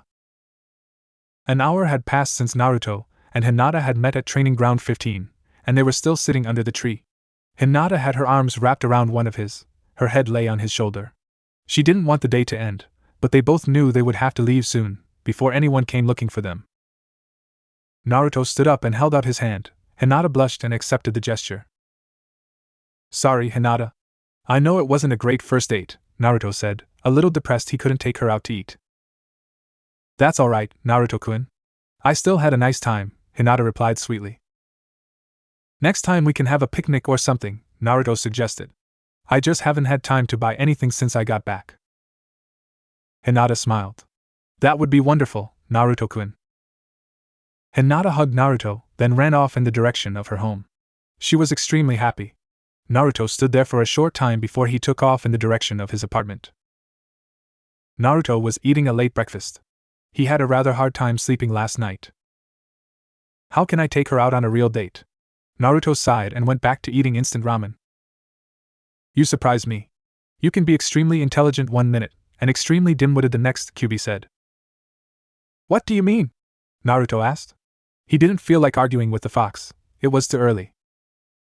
You learned the Rasengan at age 11, but you can't even figure out a solution to a simple problem such as this, Kyuubi replied. Alright, tell me then, what's the answer? Naruto asked in a sarcastic tone. Kyuubi sighed. It's simple.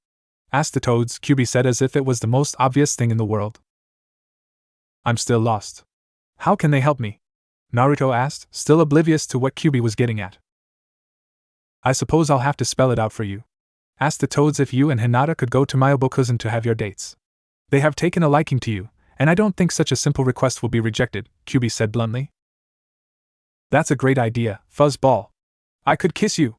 Naruto exclaimed. I'd rather you didn't, but I would like a change of scenery. Spending almost 13 years in a sewer isn't anyone's idea of healthy living, Kyuubi said. Not sure what I can do, but let me give it a try, Naruto responded. Naruto closed his eyes. He began to concentrate on removing the sewer-like walls. The walls of the sewer, along with Kyuubi's cage, began to dissipate. All the walls were gone. Even the floor itself was gone. It was nothing but a black void now. Pretty good, kid. Now make it something simple, like a field or something like that, Kyuubi said, still laying on what used to be the floor. Naruto pictured a field. The black void began to change. Extending outward, a grassy field came into existence. Naruto thought it was too plain, so he began to concentrate again. A gigantic tree took form in the middle of the field. The tree was so large, it dwarfed Kyuubi entirely. Now that's more like it, Kyuubi said as he walked over to lay underneath the giant tree. Why exactly are you helping me anyway, Fuzzball? Naruto asked. Why? Well, a few reasons I suppose, Kyuubi said.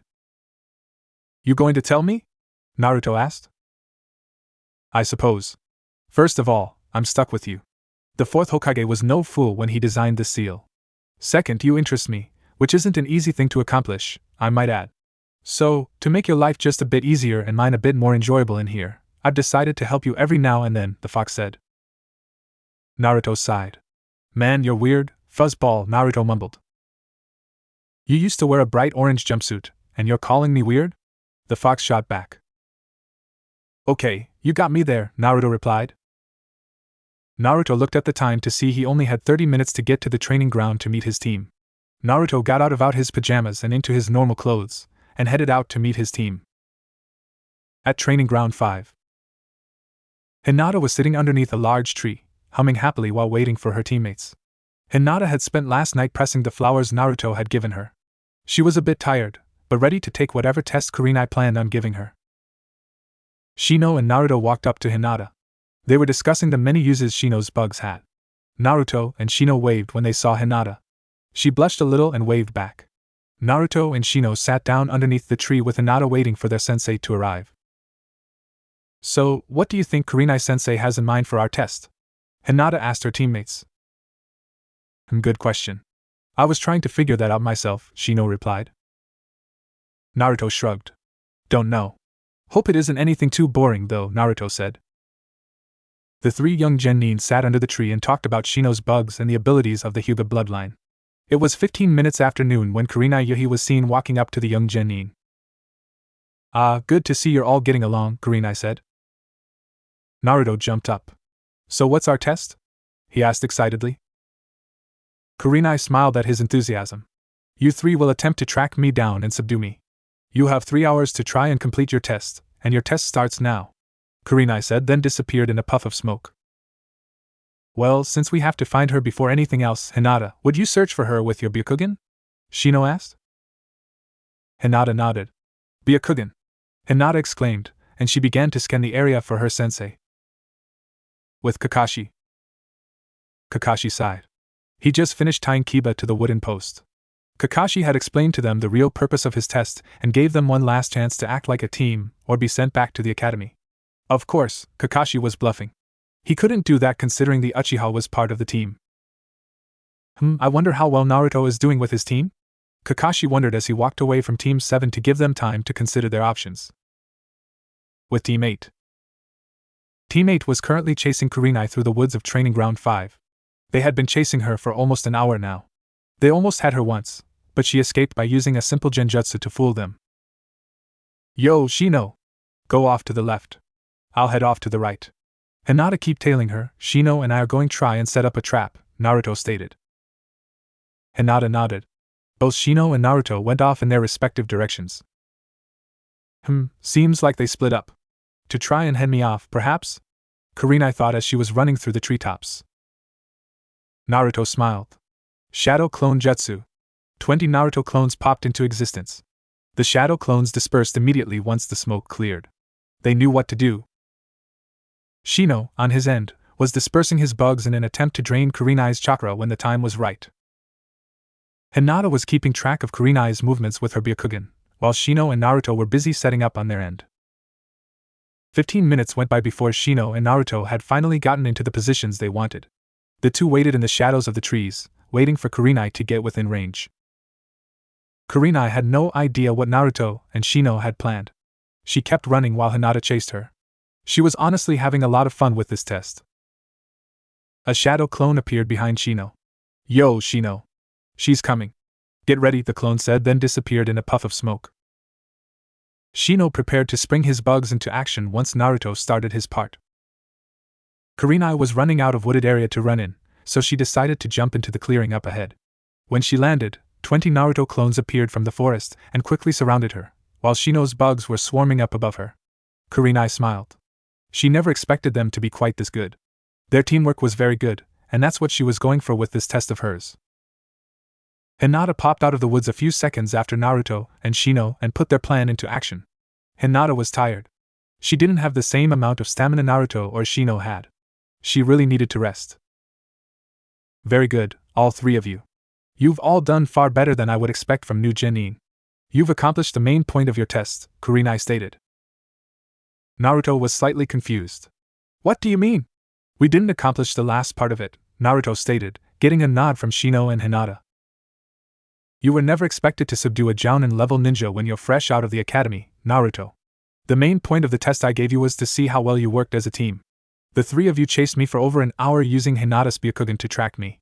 When you knew you couldn't catch me with speed or take me head-on, you set a trap, Kurenai stated, as she pointed to the bugs above her and the many Naruto shadow clones that surrounded her. Then why did you say we had to subdue you? Shino asked.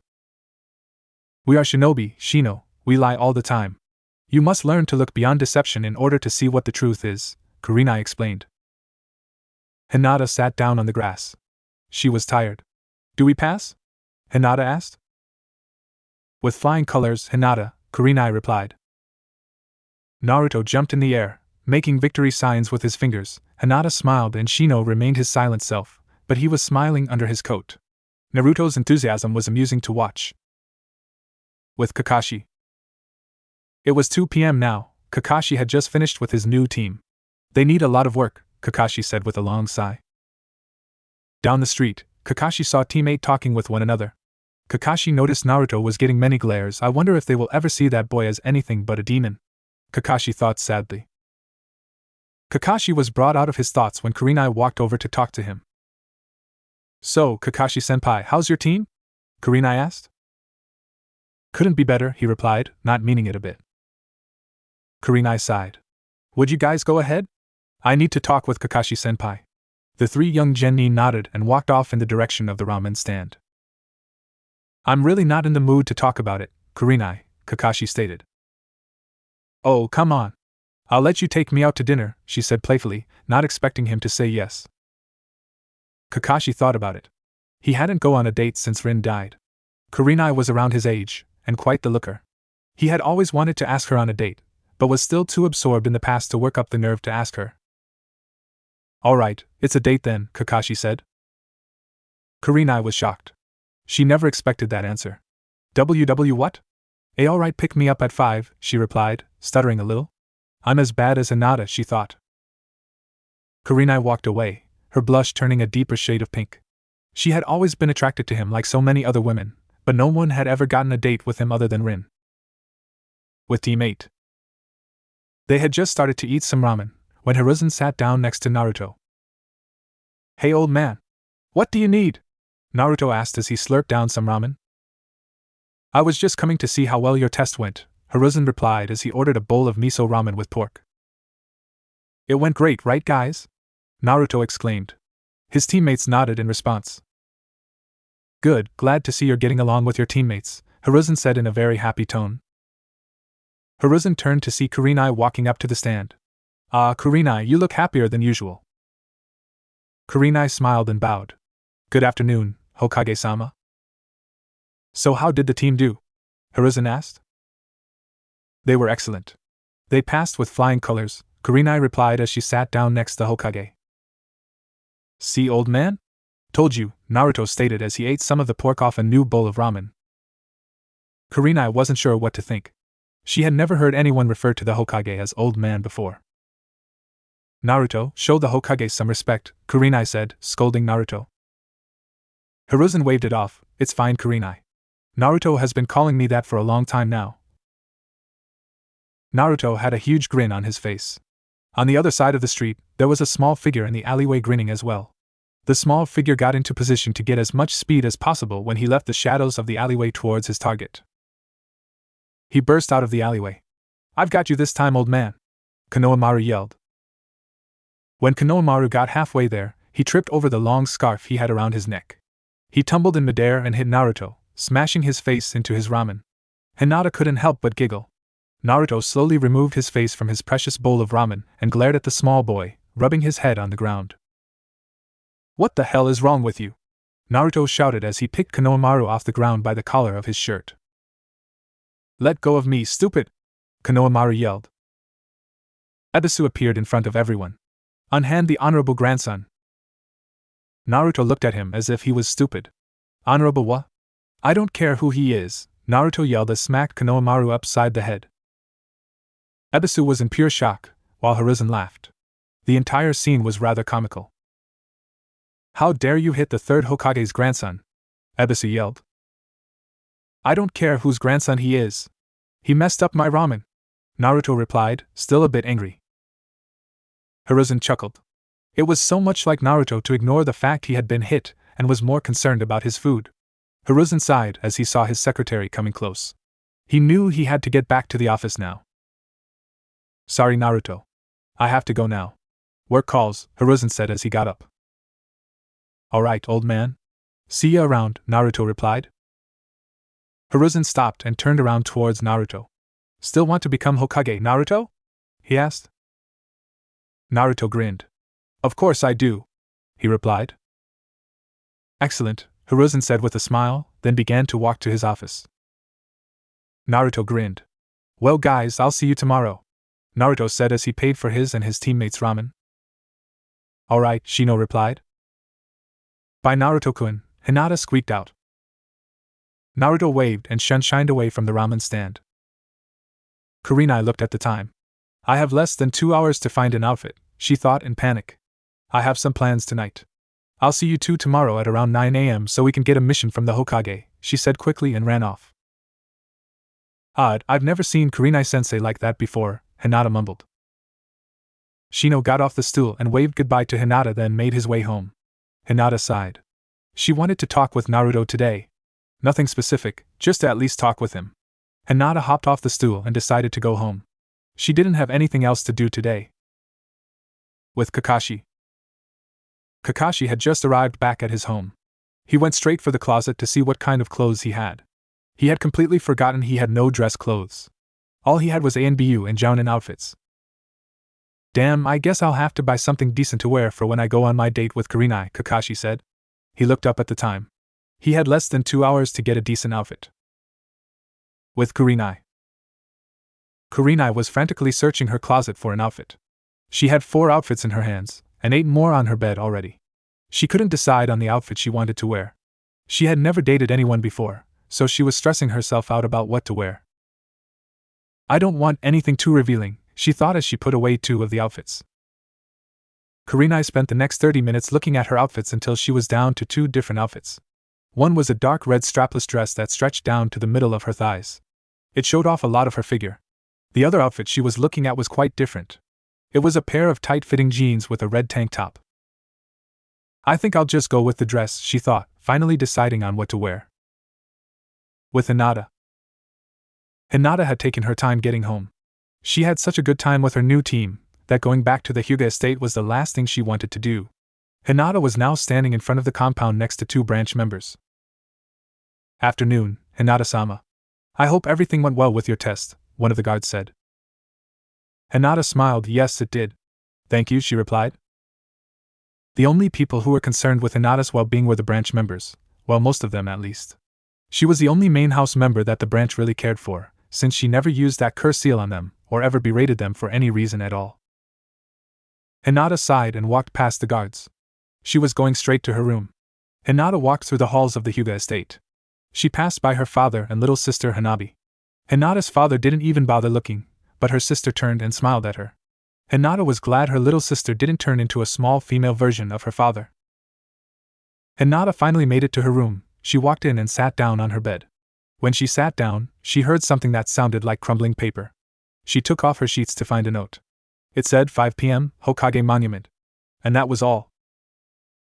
Hinata smiled. Naruto-kun, she thought. She quickly got rid of the note and went to take a shower. She had about an hour till it was time to meet with him. With Naruto. Naruto was sitting on his bed in his apartment, arguing with the fox. Tell her already, brat, the fox yelled. No, Naruto yelled back. You're just going to keep it from her forever? The fox shot back. Damn right, fuzzball. That's exactly what I intend to do, Naruto replied. Stupid child, the Kyuubi yelled. Dumb fuzzy bastard, Naruto shot back. Are you afraid, child? The fox asked playfully. Yes, Naruto shouted. Naruto looked down. Yes, I'm terrified, Naruto said in a sad voice. The fox said nothing in return. He hadn't expected that answer from Naruto. The child sitting there before him wasn't afraid of him in the least, but he was scared of rejection by that girl. The fox wasn't sure what to say, so he said nothing. He remained silent until Naruto left his mindscape. Naruto looked up at the clock. He had 20 minutes to get ready and get to the Hokage monument. He also needed to talk to Fukasaku about a certain request. Naruto did the hand signs for the summoning jutsu. He wanted to talk to Fukasaku before he met with Hinata. Summoning Jutsu, Naruto said, slamming his hand onto the floor. In a puff of smoke, Fukasaku appeared. I need a favor, Naruto said to the old toad sage. Normally, he disliked being summoned, but Naruto was an exception. Fukasaku had grown to like the boy. He was full of energy and always positive. The old toad smiled. What might this favor be? Fukasaku asked. Could I take Hinata on a date to Myoboku-san? Naruto said, getting right to the point. Well, that is a rather unusual request, the frog stated. Why can't you just do that with her in the village? He asked. Well, you see, Naruto began to explain why he couldn't date Hinata in the village. Fukasaku would never even consider a request from other people, but Naruto was a good kid. He deserved some help. If it wasn't for the fox in him, he and Hinata could date easily without any repercussions. Alright, Naruto.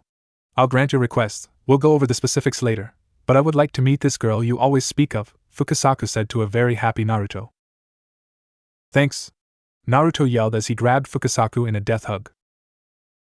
Naruto can't breathe, the elder frog tried to speak. Oh. Sorry, Naruto apologized. Not a problem. I will come to you when everything is ready, Fukasaku said, disappearing in a puff of smoke. Naruto smiled. He ran through his apartment. Getting ready, Naruto summoned a shadow clone and ordered him to get some flowers for Hinata. The clone complied. It did a transformation jutsu to get some flowers without drawing attention. With Kakashi. Kakashi smiled. He had bought black dress pants and a dark blue dress shirt. He hadn't been in real civilian clothes in years. Many stared at him as he walked towards Kurenai's place. Many young women saw him and started to blush as they fantasized about the elite jounin. The same thought ran through their minds. Who's he going on a date with? I wonder what she's going to wear, Kakashi thought as he ignored the people staring at him. People finally noticed Kakashi was carrying half a dozen red rosebuds in his right hand. Everyone now knew Kakashi was on a date. Something many knew he hadn't done in a long time. Rosebuds in general meant beauty and youth, a heart innocent of love, but they were red rosebuds, so they had another meaning. Red rosebuds meant pure and lovely. He hoped Kurenai would like the flowers. Kakashi wasn't really good with words when it came to events like this. He had gone over to the Yamanaka's flower shop to ask Anoichi's wife about what type of flowers he should bring. She had been more than glad to show him what to bring. Kakashi had just reached the front door of Kurenai's place. He was a little hesitant to knock on the door. Kakashi finally composed himself and knocked on the door. He was exactly on time. Kurenai opened the door quickly. She saw Kakashi had gotten dressed up as well. You look very handsome, Kakashi, Kurenai said, a blush appearing across her face. Kakashi was speechless. He knew she was good-looking, but what she was wearing was causing him to drool slightly.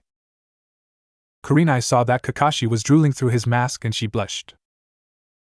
I'll take that as a compliment, she said to Kakashi. Kakashi pulled himself together. These are for you. I'm not really that great at expressing myself, so I thought I'd get some flowers, Kakashi said, handing her the flowers. Kurenai smiled, thank you. I love them. She kissed him on the cheek and went back into her apartment to put them in some water. Kakashi blushed a little as he watched Kurenai disappear into her apartment. Kurenai smiled. She hoped, just like these flowers, her new relationship with Kakashi would bloom into something more. Kurenai finished putting the rosebuds into some water and walked back to the front door where Kakashi was waiting patiently. Shall we go? Kakashi asked as he held out his arm. Kurenai smiled and took his arm. They began to walk towards the part of the village that held all the restaurants in it. On the Hokage monument, Naruto was waiting for Hinata to arrive. He hoped she got the message. Naruto didn't have to wait long, as Hinata soon arrived. Naruto smiled. Hey Hinata-chan, he said warmly, flowers behind his back. Naruto gave her the orchids behind his back. Hinata smiled. She loved orchids. She also knew the meaning of orchid flowers. Orchids meant a few different things: love, beauty, refinement, and beautiful lady. Hinata blushed. Thank you, she said and kissed him on the cheek. Naruto blushed. He was about to say something when they heard something appeared behind them. It was Fukasaku. Ah, Naruto my boy. And this must be Hinata, Fukasaku said, getting a nod from Naruto. Hinata freaked out a bit. It talked. Hinata squeaked and jumped behind Naruto. Naruto chuckled. It's all right, Hinata. Remember how I told you I trained at Myoboku? Naruto asked. Hinata nodded. Yes, I remember, Hinata said, still hiding behind Naruto. Well, Myoboku is where the Toad clan lives, and I was wondering if you would like to go there with me sometime? Naruto asked. It's a very beautiful place. I'm sure you will enjoy spending your dates there, the frog said. I never got to tell her yet, old man, Naruto said, a little disappointed he didn't get to tell Hinata.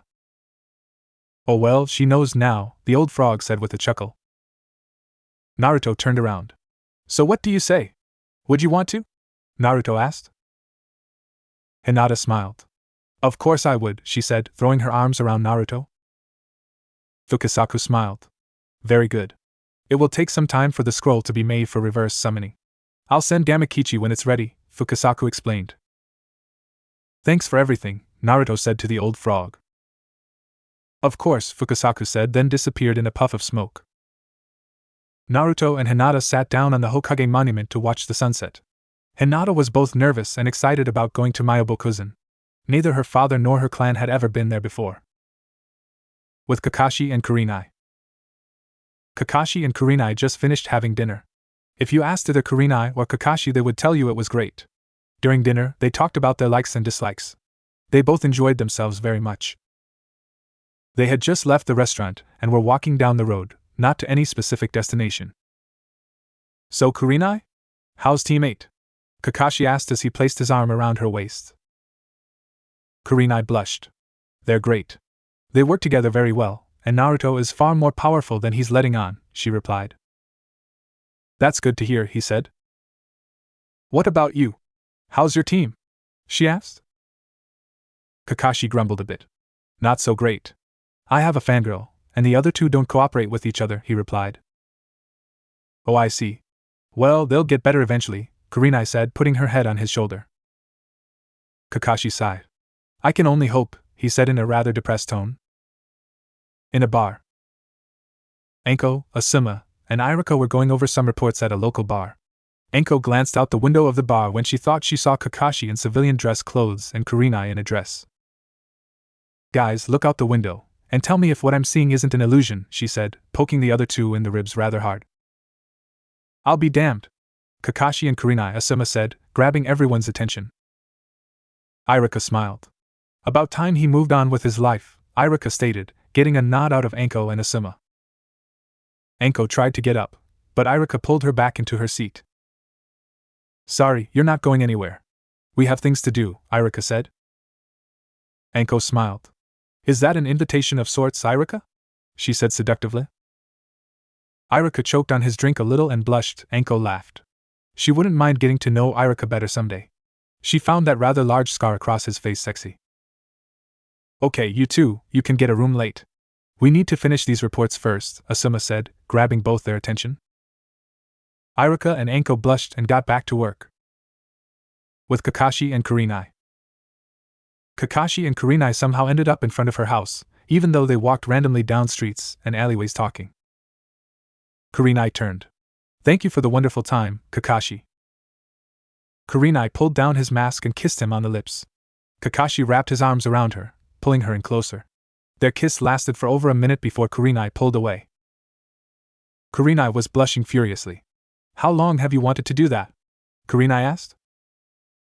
All night, he replied. I'll see you tomorrow, Kakashi, Kurenai said as she walked up to her place and closed the door behind her.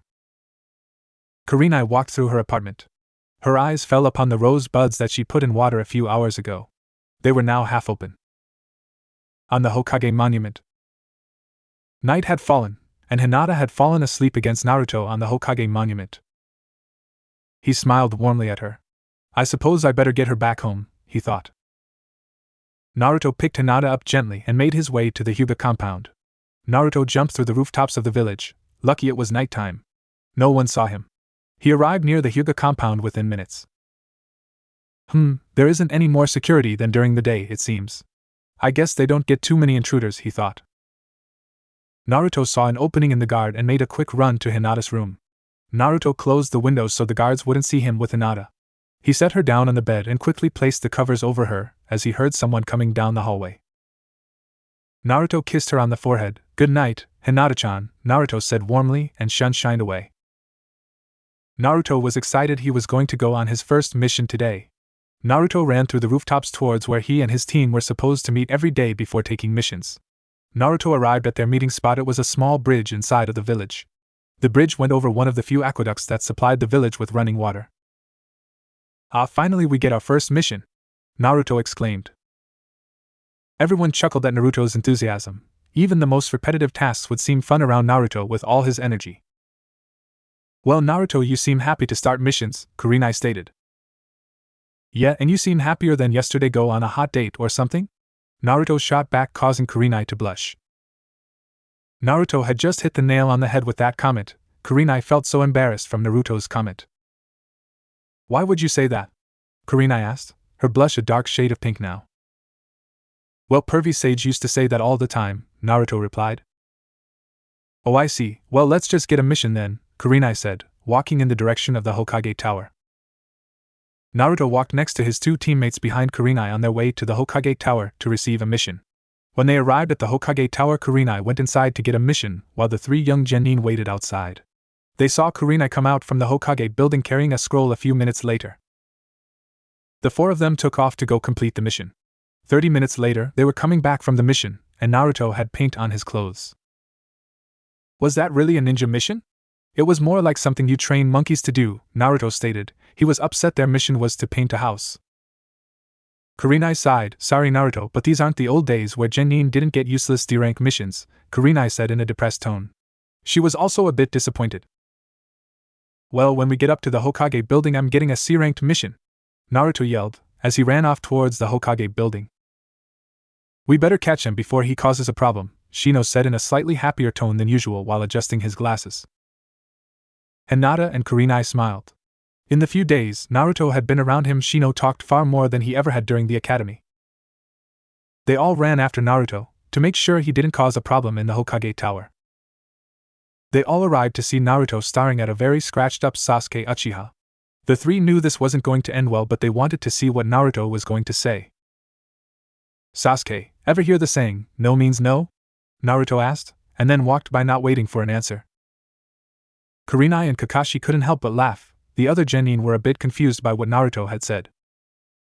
"How dare you talk about my Sasuke-kun like that?"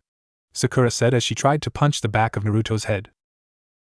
Naruto spun around and grabbed her first. "Sakura, I'm not going to let you hit me anymore, like you used to, especially not because it's something I said to team," Naruto said. His eyes were cold. All right, that's enough," Kakashi said, stepping in before things became violent. "So I take it you guys got Tora the Terror?" Kurenai asked.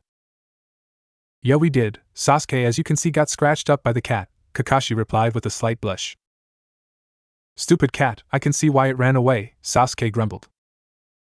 Just then, they saw the cat jump back out the window of the Hokage building while a very large woman screamed for the cat to come back. Naruto flinched. "I agree with team. I can see why the cat ran away," Naruto said. Everyone else just nodded in agreement. "Well, Kakashi, we will see you around. We're going to get another mission," Kurenai said, blushing slightly and walking into the Hokage building. Hinata noticed the staring going on between Kurenai and Kakashi. She just smiled and followed her sensei. The other 5 genin didn't notice anything, they just went with their respective team's leaders. Team 8 had just arrived in the room that handled the missions. "We're done with painting the house," Kurenai said in a bored tone. "Well, we have more D-rank missions. Tora escaped again, so it would be nice if you could catch him," Hiruzen said as he looked over some reports. "I want a real mission, old man. What does painting some guy's house get me?" Naruto whined. Naruto shows some respect to the Hokage. "You're fresh genin, and these are the kinds of missions you get when you first start out," Irika said. "I don't care, we are ninja, not painters, dog walkers, animal catchers, or gardeners," Naruto shot back. Jiraiya had just come through the window to see the old man and hear Naruto's rant. "Pervy Sage, tell him we should get a better mission," Naruto whined at his sensei. Jiraiya looked to see Naruto's teammates were sitting down as they waited. "I guess they figured they wouldn't be leaving till the Hokage caved," Jiraiya thought, chuckling a bit. Hiruzen looked at Jiraiya. "Well, Jiraiya, what do you think?" Hiruzen asked. "Well, you know he isn't going to leave till you give him something more fitting of a ninja," Jiraiya replied to his old sensei. "Well, I do have that mission to the wave. I'm not so sure Tazuna is being truthful though, Hiruzen thought. So old man, you going to give me a better mission? Naruto asked. Hiruzen sighed. Fine, your team will be bodyguards on a journey to the Land of Waves. It's only a C-ranked mission, but that is far as I'm willing to go with you, Naruto, Hiruzen said, throwing Naruto the scroll. Thanks, old man, Naruto exclaimed, running over to Kurenai and handing her the scroll. Kurenai wasn't sure how to act. She had never seen the Hokage compromise, especially with a child of all people. Send him in, Hiruzen announced. A drunken-looking man came through the door. He had a large bottle in his hand. Tazuna looked at the child before him. You can't be serious, he's just a child, Tazuna said, taking another swig of his bottle. Hiruzen laughed. He may be a child but far more capable at fighting than any mere thug or bandit, Hiruzen said, making Naruto smile. Yeah, and someday I'll take his job, Naruto announced, pointing at the Hokage. Hiruzen laughed. You will depart in an hour for your mission, teammate, Hiruzen stated as he got back to looking at his papers. Hiruzen watched as Naruto and his team left to go get ready, while Tazuna left for the nearest bar to get another bottle. He was going to need it. Teammate was outside the Hokage building. Alright, you guys have 30 minutes to gather your things, pack for at least 2 weeks, Kurenai stated and dismissed them. The 3 genin took off for their respective homes to gather what they needed. At the Hyuga estate, Hinata was packing her things to go on her mission. She was so happy and excited to be getting away from this house for a while. Hayashi was walking by his daughter's room when he noticed she was packing. Hayashi walked into Hinata's room. Where are you going, Hinata? Hayashi asked. Hinata was startled. She hadn't heard her father coming. We have a C-ranked mission and I have to be packed for 2 weeks, Hinata said nervously.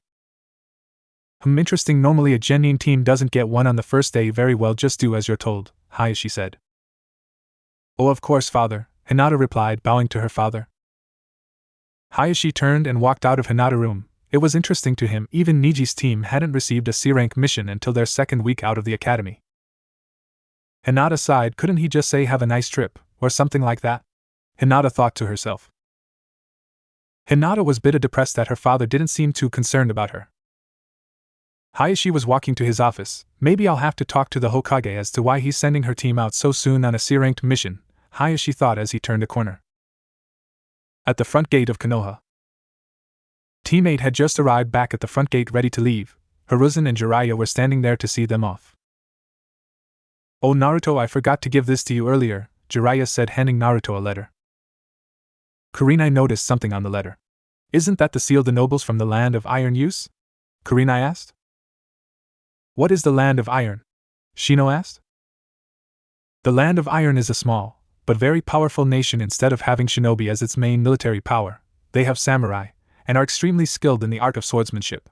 The shinobi never step foot in that country unless permission is given at least a week beforehand, Jiraiya finished explaining.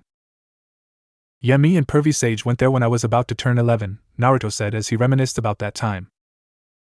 Flashback. Naruto, we're going on a trip for a short time, Jiraiya stated as he ate. Oh, where are we going? Naruto asked. We're going to see an old friend of mine in the Land of Iron. I meant to go see him 11 years ago, but something came up, Jiraiya replied. When do we leave? Naruto asked. He was excited. Jiraiya was glad. Naruto didn't think it was odd that the same time he meant to go see his old friend was the time when Naruto was born and the fox attacked the village. Well, by now the toad I sent should have delivered the scroll telling my friend of our arrival. The toad should have set up the summon scroll as well, so we don't have to walk there. We will be leaving later today, no need to pack anything, Jiraiya replied. Alright, cool, Naruto exclaimed. A few hours passed before Jiraiya and Naruto were ready to leave. Jiraiya prepared to teleport them to the Land of Iron. So, Naruto ready to leave? Jiraiya asked his student. Yeah, Naruto cheered. Jiraiya performed a series of hand seals. Seconds later the two disappeared in a cloud of smoke and appeared in front of a large building. Wow, this place is big, Naruto said in amazement. Naruto was not amazed by the building itself, but where the place was located. When Naruto looked up, he saw a mountain surrounded the entire city at the ends, leading to the massive openings where massive tooth-like shards of ice hung all along the opening, making it look like a gigantic mouth. The mountain sheltering this small but powerful nation is called. A man standing behind them cut off Jiraiya. It's called Three Wolves Mountain. There are 3 identical sides of the mountain just like this one you see now, said a voice from behind them. Jiraiya turned around on Mifune. It's been so long, how you been? Jiraiya asked. Mifune smiled, something he didn't do often. Quite well, Jiraiya, since we last met. You were supposed to come and have a drink about 11 years ago, but you never showed up. What happened? Mifune asked. Jiraiya noticed a child standing next to Mifune. Is that your kid? Jiraiya asked, trying to change the subject. Yes, he is. He just turned 11 a few weeks ago. His name is Akira, Mifune replied. Akira ran over to Naruto. Want to go do something fun? He asked excitedly. Naruto smiled. Sure. Naruto yelled, and the two ran off. The 2 adults grumbled at the same time. I take it Akira is a handful? Jiraiya asked. Indeed. He gets it from his mother, Mifune replied, rubbing head. Would it be too much trouble to hold Naruto's birthday here? Jiraiya asked. Sounds interesting. I'm sure Akira would like that too. Considering who I am, he doesn't get a lot of chances to socialize with others, Mifune said casually. Just then, Jiraiya and Mifune could hear guards shouting. Get that blonde kid and Akira, one guard shouted. Which blonde kid? There are 50 of them, another shouted. End of flashback. Yeah, Akira and I had a blast pulling pranks that week, Naruto said happily. Don't remind me, Jiraiya said, and shivered a little. Naruto read the message Akira and sent him. He smiled and put the letter away. Well, you guys should get going. I'm sure Tazuna wants to get home, Jiraiya said. Alright teammate, let's head out, Kurenai announced, taking point. The 5 of them walked down the path towards the land of waves. Tazuna was no ninja. He could not jump through the trees or run, which would have made the trip quicker. Kurenai and Shino were in front while Naruto and Hinata were about 5 feet behind Tazuna. The group had been walking for an hour now. Tazuna was getting exceedingly nervous as the minutes passed. 2 figures watched the group from the trees. They would wait until the group was another hour or so out before attacking. Hinata, is something wrong? You've been upset about something since we left, Naruto whispered. I just wish my father would care about the things I do, Hinata replied. Well, I care, Naruto said. Hinata smiled. If Naruto cared about her, it didn't matter if her father did or didn't, he was never there for her anyhow. In Konoha, Kakashi and Team 7 were trying to catch Tora again. The cat was proving to be extremely intelligent, and not falling for the same tricks twice. Kakashi watched, from a distance, as Team 7 surrounded Tora. Sasuke was the first to lunge at Tora. The cat skillfully evaded him, landing on a tree branch. Kiba jumped to intercept the cat as it landed, but also missed. The cat landed in Sakura's arms, and both boys were upset. Kakashi came out of the bushes, and Team 7 left for the Hokage Tower. Team 7 arrived at the Hokage Tower 10 minutes later. Here to turn in Tora for the second time today, Kakashi said in a bored tone. Kakashi handed the cat to its owner, who almost crushed the cat in a hug. The owner left, not giving the cat a chance to escape. The Hokage was taking a sip of his tea when the cup he was holding cracked slightly. I have a bad feeling about Team 8, Hiruzen thought. Hiruzen stood up. Kakashi, I need to speak with you for a moment, Hiruzen said in a serious tone. Kakashi and Hiruzen left the room, leaving Team 7 standing there. With Team 8. Team 8 plus Tazuna had been walking for a little over 2 hours now. Tazuna had just finished off his last bottle of sake when the group passed a puddle off the side of the road. Don't you find it odd that there's a puddle when it hasn't rained in almost a week? The fox asked. Yeah, it is a little weird, Naruto replied. Shino's bugs alerted him to the possible threat, though he didn't know what direction it would come from. Kurenai had also noticed the puddle. She readied herself for whatever may come. Hinata also noticed the puddle and thought it was odd. Tazuna was the only one who didn't seem to notice it was out of the ordinary. 2 men appeared from the puddle after the group had passed. They were standing back to back. They each had a single clawed gauntlet with a spiked chain connecting them together. The 2 men wore masks that covered their mouths, camouflage pants, and long black hair. The man facing the group threw his partner into the air to get above the group to kill their target. Kurenai jumped and pushed Tazuna out of the way. The claw grazed her arm. The man quickly jumped back to his partner. As soon as he landed, they ran in unison towards the bridge builder. Naruto appeared in front of them. They quickly released the chain on their gauntlets. One took a swing at Naruto, which he blocked, while the other ran around him to kill Tazuna. He passed right by Shino and Hinata. Kurenai ran in front of Tazuna ready to fight, but the man never made it to her as Kakashi smashed him into the ground. Kurenai saw Kakashi had the other man in a chokehold. The fight was over as quickly as it started. Naruto walked over to the group. He was upset Kakashi knocked out the man he was fighting. "Yo!" Kakashi said in a cheerful voice. Kakashi picked up the unconscious man off the ground and threw him over his shoulder. "Kakashi, what are you doing here?" Kurenai asked in disbelief. "Not happy to see me?" he replied. "I never said that. Why did you come?" she asked again. "The Hokage had a bad feeling about your mission, so he sent me as backup," Kakashi replied. "Okay, that explains what you're doing here. But that doesn't explain why those two were after him," Kurenai said, pointing to Tazuna. "Why don't you ask him, while I go see what these two know?" Kakashi said. He took the two men into the woods to have a few words with them. "Alright, old man, spill it. Those guys were clearly after you," Kurenai demanded. Tazuna sighed. "Yes, they were after me. They were sent by a man named Gateau." "You mean Gateau, as in one of the richest men in elemental nations?" she asked. "Yes, that's the one.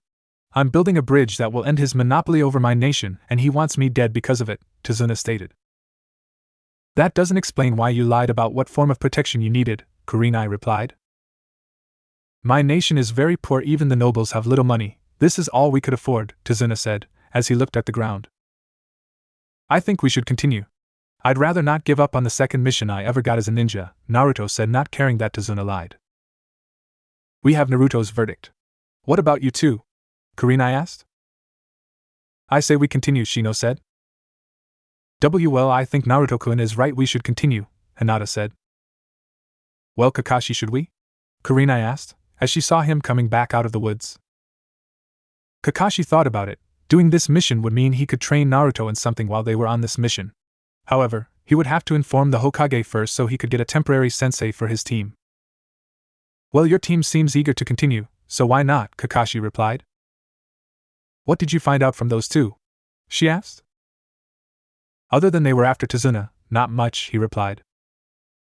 Kakashi cut his thumb and made a few hand signs. He slammed his hand on the ground. Summoning Jutsu, a small pug dog appeared before the group. "What do you need, Kakashi?"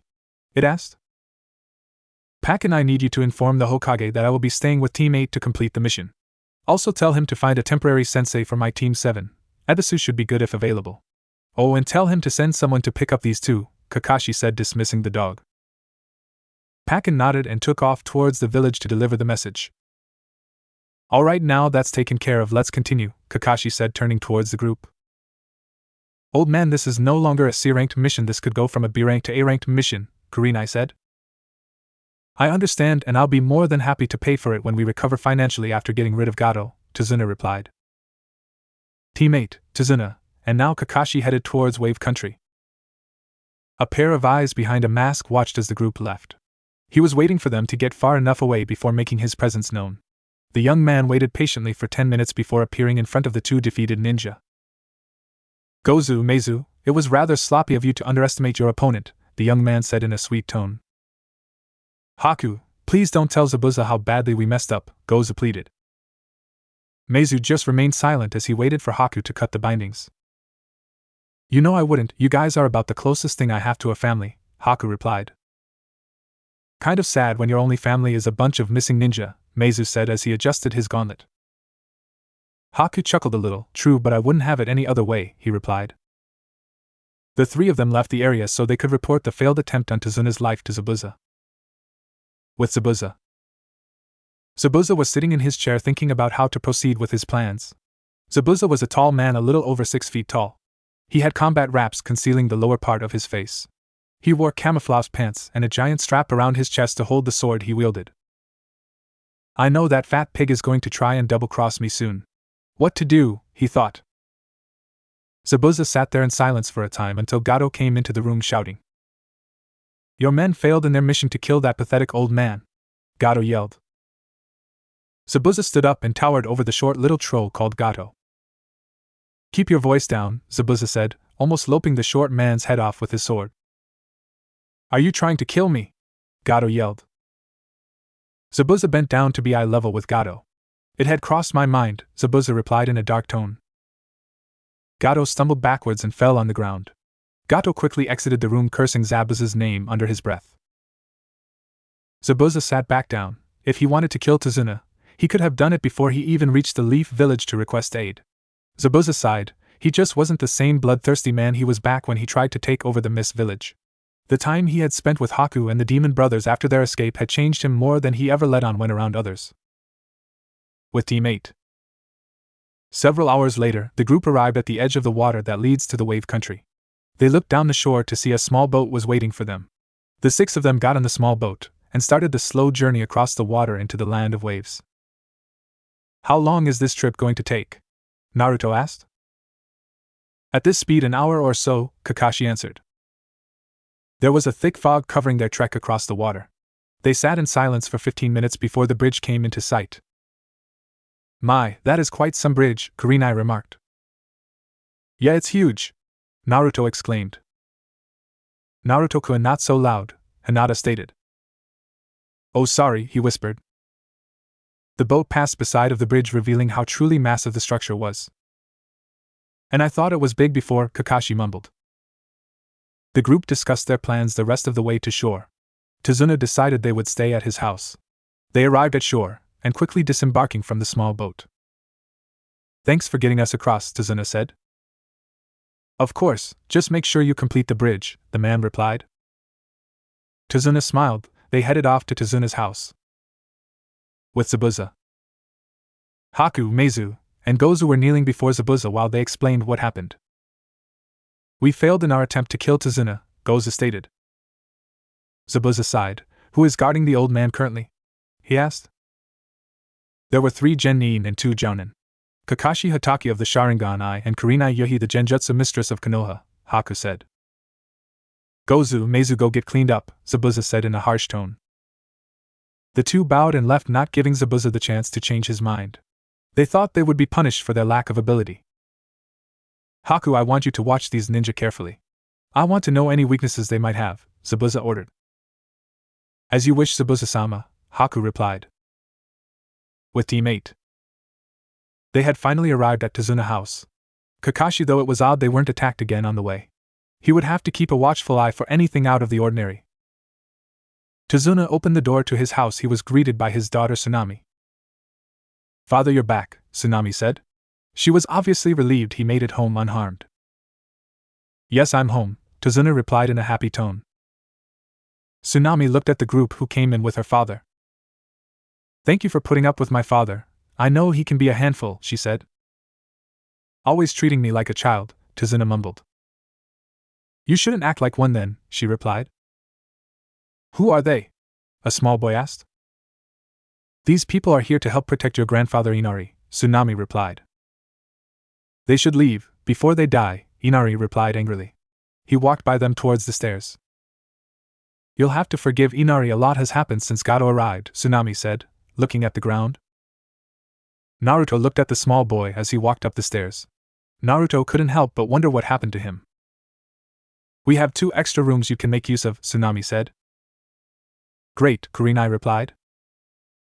Kurenai and Kakashi talked about sleeping arrangement. 2 minutes later and one crimson blush, it was decided. Kurenai and Hinata would take one room, while Kakashi, Shino, and Naruto would take the other.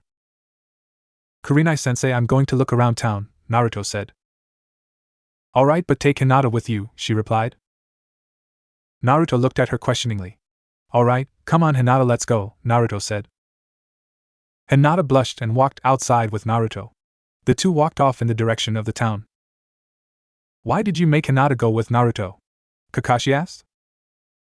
Hinata has had a crush on the boy for years, she replied. Oh, so you're just playing matchmaker then?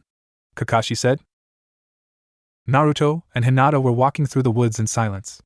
Naruto was waiting to get a decent distance from Tazuna's home before talking. Does Kurenai know? Naruto asked. And no, she just knows how I feel about you, Hinata replied. Oh, so she's trying to get us together then? Naruto asked. Yes, she replied. Naruto smiled and put his arm around Hinata. She sighed and put her head on his shoulder as they walked towards town. They arrived in town. Naruto and Hinata saw for themselves just how poor they really were. The various stores and houses they saw were rather run down. The prices on food were rather high, and the food didn't even look that good. Naruto and Hinata walked through a few times before finding themselves heading back to Tazuna's house. Kurenai and Kakashi were spying on Naruto and Hinata from up in a tree. Kurenai saw Hinata had her head on Naruto's shoulder, while he had his arm wrapped around waist. When did that happen? She never told me anything, Kurenai said. Why don't you ask them? Kakashi replied. Maybe we better get back before they do, Kurenai said. The two disappeared from the tree they were in. As Naruto and Hinata neared the house, they broke apart. The two didn't know Kurenai and Kakashi had followed them. When Naruto and Hinata finally arrived, back at Tazuna's house, the sun had just finished setting. Naruto and Hinata walked into the house to see Kurenai waiting for them. So Hinata, when were you going to tell me you and Naruto were already an item? Kurenai asked. Hinata blushed. What are you talking about, Sensei? She asked. I saw you two in the forest, don't try and hide it, Kurenai replied. Shino walked into the room when the conversation started. Naruto scratched the back of his head in embarrassment. Hinata looked at Naruto, she was concerned. So, how long? Kurenai asked in a sweet tone. Since I got back from training with the pervy sage, Naruto replied. Please don't tell anyone, Kurenai, especially my father, Hinata pleaded. You two have your right to privacy. And why would I tell your father? Kurenai replied. Kakashi came out of the other room. She's right, no one other than the people here have to know, he said reassuringly. Really? Hinata said excitedly. Why do you like sneaking around with Naruto? Kurenai said. She had a big grin on her face. Hinata's whole face turned a deep shade of red. Kurenai and Kakashi both smiled at the two young ninja. Shino didn't show it, his face is hidden, how can you see it, but he was happy for his teammates. Dinner's ready, Tsunami announced. Everyone sat down to eat. They all talked about funny or interesting events in their lives to take their minds off what was happening. Naruto talked with Shino about his pranks and Myoboku.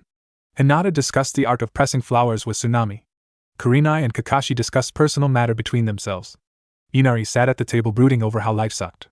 And Tazuna just ate his dinner quietly. When dinner was over, Tsunami went off to the kitchen to do the dishes. Alright, we should be heading to bed now, we have a long day ahead of us, Kakashi announced.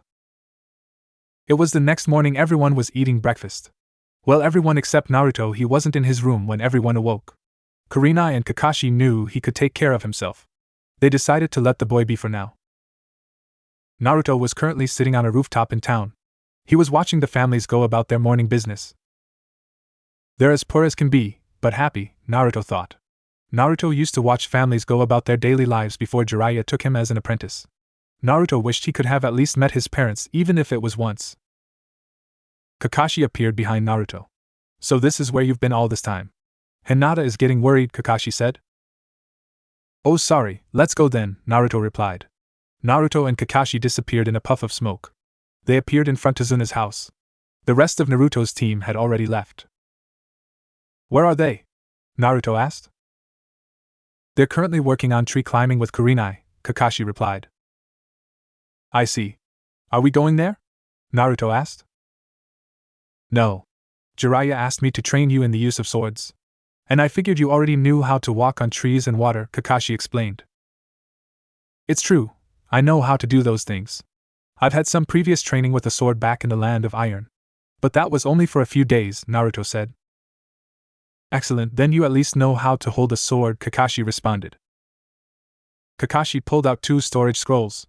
They both had a blood seal on them. Kakashi cut his finger to undo the seal placed upon the scrolls. 2 swords appeared in front of Kakashi and Naruto. Kakashi picked up one of the swords. He looked at the sword for a minute before handing it to Naruto. The sword was a Shinto-style katana. The blade was 29 inches in length. The tsuba, guard, was black in color and circular in shape. The handle or hilt was black, 10 inches in length, and wrapped in pure white silk. The silk was wrapped around the handle, leaving a diamond-shaped pattern all the way down on both sides of the handle.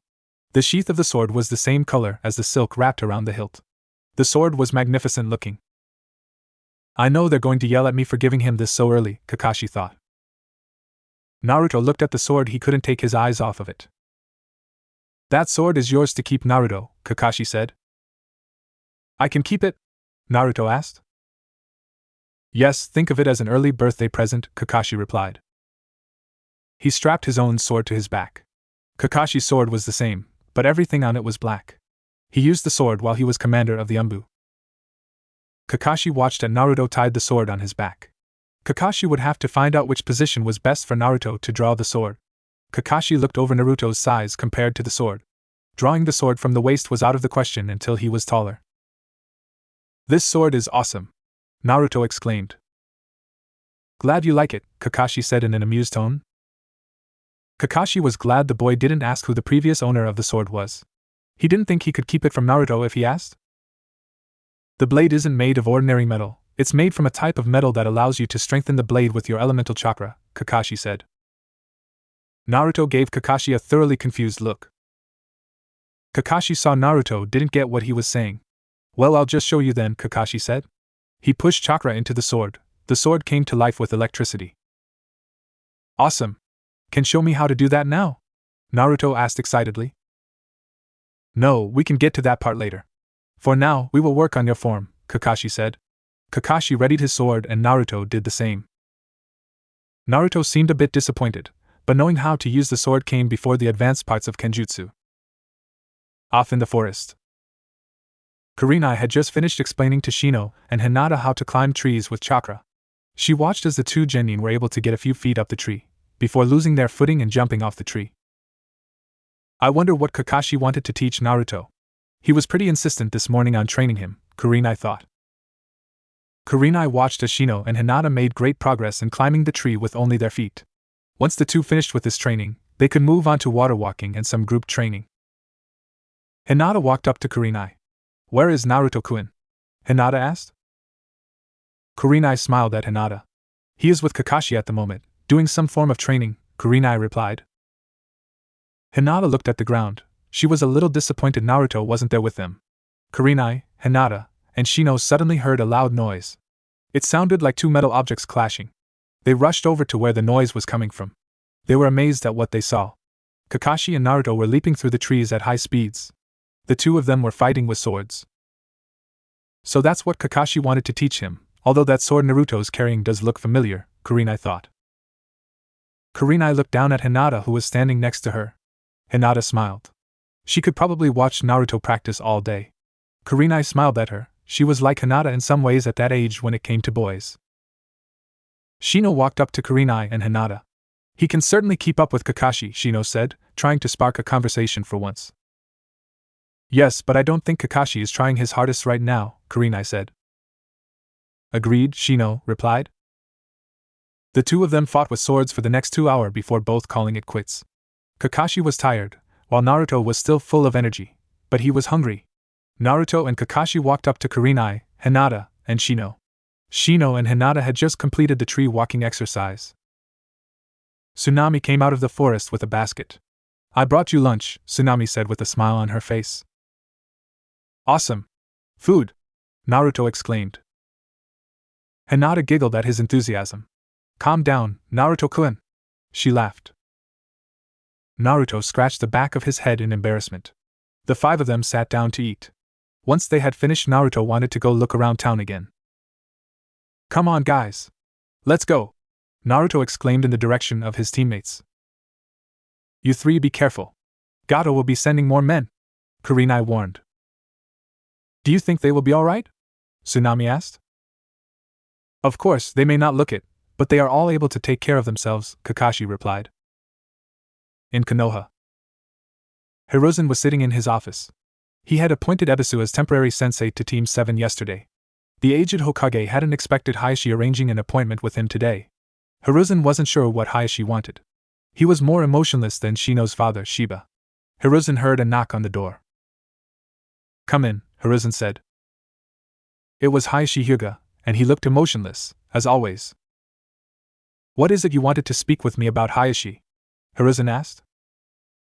I wish to know why you sent Team 8 out on a C-ranked mission, and then sent Kakashi Hatake as backup, Hayashi asked.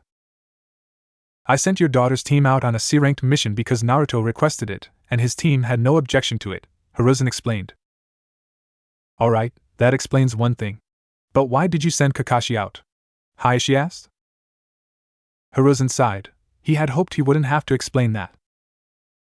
I had a bad feeling about the mission, Hiruzen explained. Since Kakashi isn't back yet, I take it your bad feeling turned out to be something more?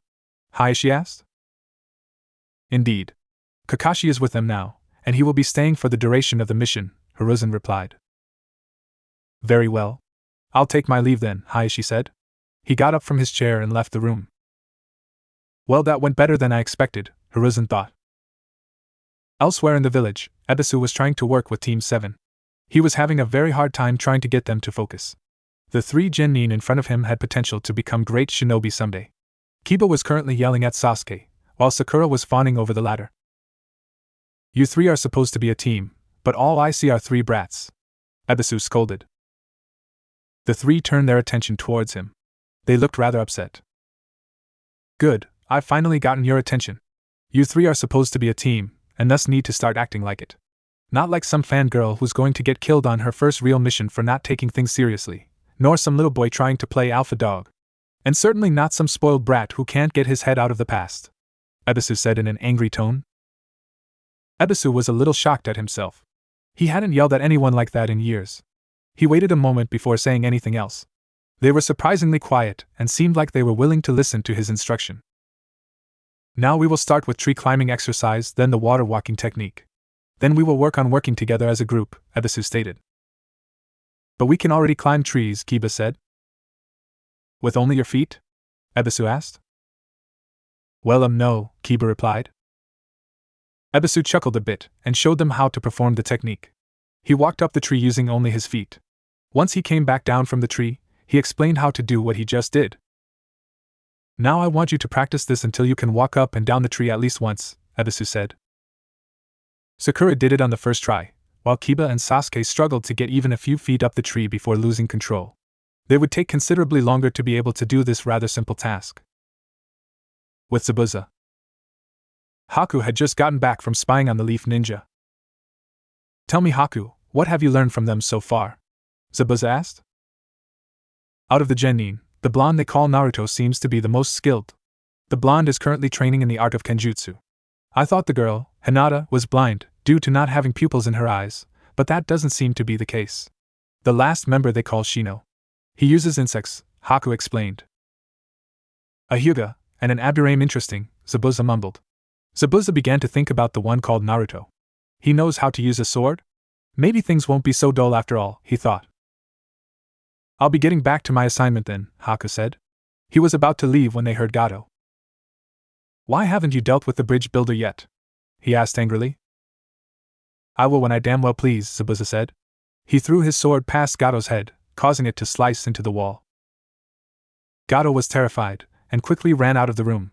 As soon as he is done, I'm going to have him killed, Gateau thought. Even though Gateau was his employer, Zabuza loved to terrorize the little fat man. Haku bowed. He left to go back to his assignment. With Kakashi and Kurenai. Kurenai and Kakashi were sitting on the roof of Tazuna's house, watching the surrounding area. Tazuna was inside the house negotiating with his workers. They had been in there for almost 2 hours now. So Kakashi-kun, what are you thinking about? Kurenai asked in a sweet tone. Well, I was thinking about the demon brothers. They always traveled with a man called Zabuza Momochi, Kakashi said. And you think he's here as well? Why hasn't he attacked us then? Kurenai asked. He's probably been watching us, waiting for some kind of opening to get the bridge builder, Kakashi replied. The front door opened, and the workers began to exit Tazuna's house. Kakashi jumped down to talk with Tazuna once the workers were gone. So when will construction start up again? Kakashi asked. In a few days, that was the soonest I could get them back to work, Tazuna replied. I see. Well, at least that will give us some time to train Naruto, Shino, and Hinata, Kakashi said. Kakashi was mainly interested in training Naruto, but he would help train the other 2 as well. So should I go get Shino, Hinata, and Naruto? Kurenai asked. No, let them have their fun for today. Tomorrow we will be doing team training with them, Kakashi responded. Why have you taken such an interest in Naruto? Kurenai asked. Sorry, Kurenai, but I can't answer that question right now, Kakashi replied. Kurenai decided not to press the issue. The two walked back into the house with Tazuna to talk about what they would be doing until construction on the bridge could start again. In the woods, Naruto, Shino, and Hinata were practicing their teamwork in the forest. They really hadn't done much of that yet, so they took it upon themselves to train together. They ran through the trees working on their formations. After they did that for a time, they worked on target practice. They had set up a few targets that they had to each hit at least twice with a shuriken, or kunai. They had to hit the target while moving at full speed through the treetops and at the same time. Shino had contributed this training exercise. It only took the three of them a little over an hour before they had gotten their timing down. What should we work on next? Hinata asked. How about our taijutsu? Naruto suggested. Well, I don't really use taijutsu. I normally use my bugs, Shino said. Well, you can't always rely on your bugs for everything, Shino, Naruto said. Good point. I suppose it would be best to work on my taijutsu and stamina, Shino replied. So how are we going to do this? There are three of us, Hinata stated. Well, how about you and Shino come at me and we will go from there? Naruto suggested. Naruto undid the strap to his sword. He placed the sword next to a tree and took a taijutsu stance. Hinata did the same and got into her gentle fist stance. Shino also took a taijutsu stance, but Naruto didn't know what type it was. Alright, let's go, Naruto shouted. Hinata and Shino ran at Naruto. Naruto easily blocked their attacks and countered with his own. His counterattacks weren't as fast as they could be. He slowed them down enough for his teammates to barely avoid. The three genin sparred for almost an hour before Hinata and Shino ran out of energy. Naruto, on the other hand, was still full of energy and ready for round 2.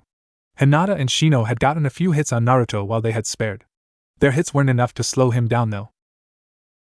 So you guys ready for round 2? Naruto asked. Sorry, Naruto, but we just don't have the kind of stamina you have, Shino replied. A young man came out of the bushes. He was wearing a pair of pants and a long-sleeved t-shirt. That was quite impressive, the young man said. The three genin turned and looked at the young man standing before them. Who are you? Naruto asked. My name is Haku, the young man replied. Are you three ninja by chance? Haku asked. Yeah, Naruto said. He had a big smile on his face. What are you doing out here in the forest, Haku? Hinata asked. I was just going for a walk and saw you three, and decided to watch, Haku replied. Haku talked with the three genin about why they were in the land of waves. He was surprised. They were so open with the information they gave. Haku found it refreshing to talk with people his own age. He was talking about bugs with Shino, while Naruto and Hinata were sitting next to each other against a tree enjoying the weather. Wow, I never knew bugs could be used like that, Haku said. He was honestly impressed with the uses bugs had when paired with someone properly trained in their uses. Shino looked up at the sky. It was getting dark, and he knew it was time to get back to Tazuna's house. Naruto, Hinata, we should be getting back now, Shino said. Oh, right. I guess you're right. It's getting pretty dark, after all, Naruto replied. The three started to walk away. Naruto saw the sad look on Haku's face when they started to leave. Hey Haku, if you come by Tazuna's house tomorrow we can talk again, Naruto said. Haku smiled genuinely. I would like that, Haku replied. Naruto went over to the tree and grabbed his sword. The genin sprinted all the way back to Tazuna's house. Of course, Naruto was faster than Hinata and Shino were and ran circles around them.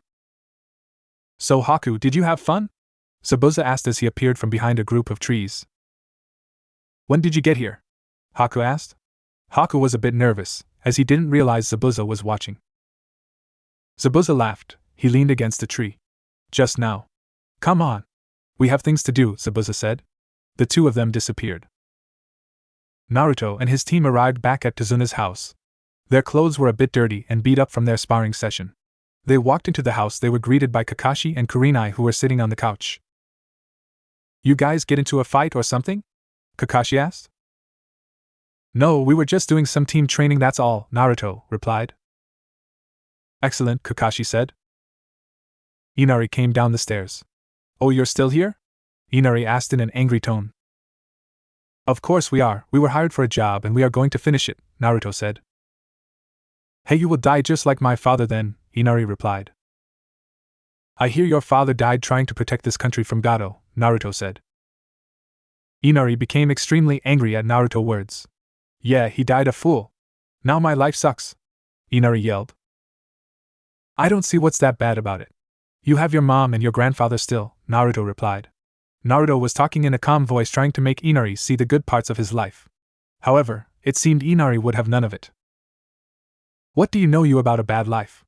Inari asked in retort. Everyone looked at Naruto. He said nothing. He stood there. He had a dead look in his eyes, as if someone had just stabbed him through the heart. Naruto turned around and walked out of the house, saying nothing. That was the wrong thing to say to him, Kakashi said once Naruto had left the house. Why? What could be so horrible in his life? Inari asked angrily. Hinata wanted to go after Naruto, but Kurenai put a hand on her shoulder. Give him some time alone, Hinata, Kurenai said in a sweet voice. Hinata looked down at the floor. She just wanted to comfort him. She knew what the villagers had done to him in the past. Alright kid, if you want to know about Naruto's life, take a seat, Kakashi said in an irritated tone. Kakashi thought of where he should start his story. He decided to start the story when the orphanage kicked Naruto out. At the age of 6, Naruto was kicked out of the orphanage. Before we found him, he had survived by living in the park, picking for scraps for a month. After we found him and gave him an apartment, the civilians mistreated him. On his birthday or special events, the villagers would chase him and try to beat him. Most of the time we were successful at leading the villagers away from him, but sometimes he would get beaten half to death by them. Oh, and just so you know, Naruto never knew his parents, Kakashi said. Kakashi was short and to the point, not going into any detail about the events he talked about. He never wanted to talk about the events of Naruto's life, but he felt this boy needed a reality check. Before anyone could ask a question or say anything, Kakashi stood up. Now if you will excuse me, I think I'll turn in early tonight, Kakashi said. He disappeared up the stairs.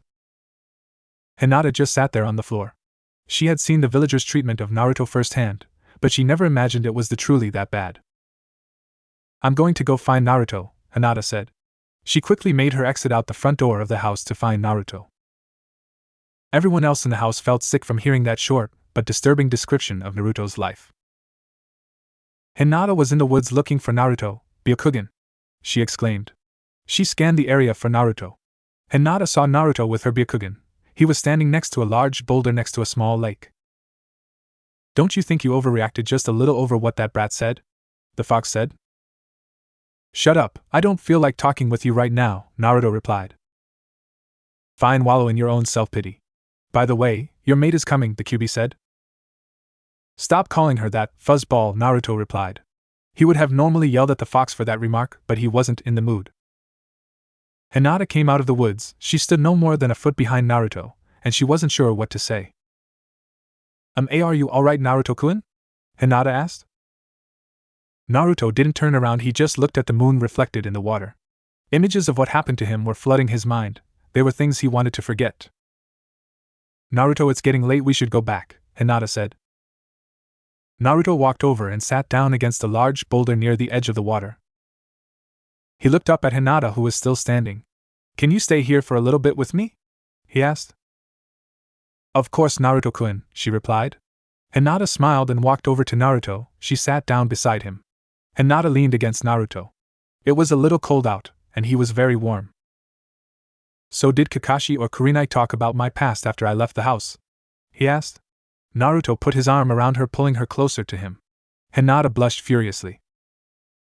Kakashi did briefly, Hinata replied. Is it true you never knew your parents at all? She asked. Yep, I don't even have a picture. It doesn't bother me as much as it used to, though, Naruto replied. What Inari said, did it hurt that much? She asked. Naruto sighed. It brought back a lot of memories I'd rather forget about Hinata-chan, Naruto replied. Hinata sighed. She was enjoying just sitting there with Naruto in the moonlight. Naruto, why do the villagers hate you? Hinata asked. Naruto tensed up at hear her question. I'd rather not talk about it, he said. Could it wait till this mission is over? He asked. Alright, she replied. Hinata would wait until he was ready to talk about it. Hinata soon fell asleep with Naruto's arm wrapped around her. So you're finally going to tell her about me? The Kyuubi asked. Only if she remembers when this mission is over with. Yes, if she doesn't, well, Naruto replied. Either you tell her when the mission is over or I will. I grow tired of tiptoeing around the issue, the Kyuubi stated. And how are you going to do that? Naruto asked. You're stuck inside of me, remember? He said. The giant fox just laughed at Naruto. You think just because I'm sealed in you doesn't mean I can't talk with the outside world? He said with laugh. Don't be so foolish, the only reason I haven't done so yet is because it would cause too many problems. I thought you liked causing problems? Naruto asked. He had a big grin on his face. Well, trust me, I do, but there is no fun in causing problems when I'm stuck in you, the fox replied. Well, it's getting late, I should be getting Hinata back, Naruto mumbled. Naruto picked Hinata up gently, trying not to wake her. He would have normally run through the trees, but that would most likely wake her up, so he walked. Once he arrived at the house, he saw Kurenai was waiting on the front porch for them. I was about to go look for you too, Kurenai said.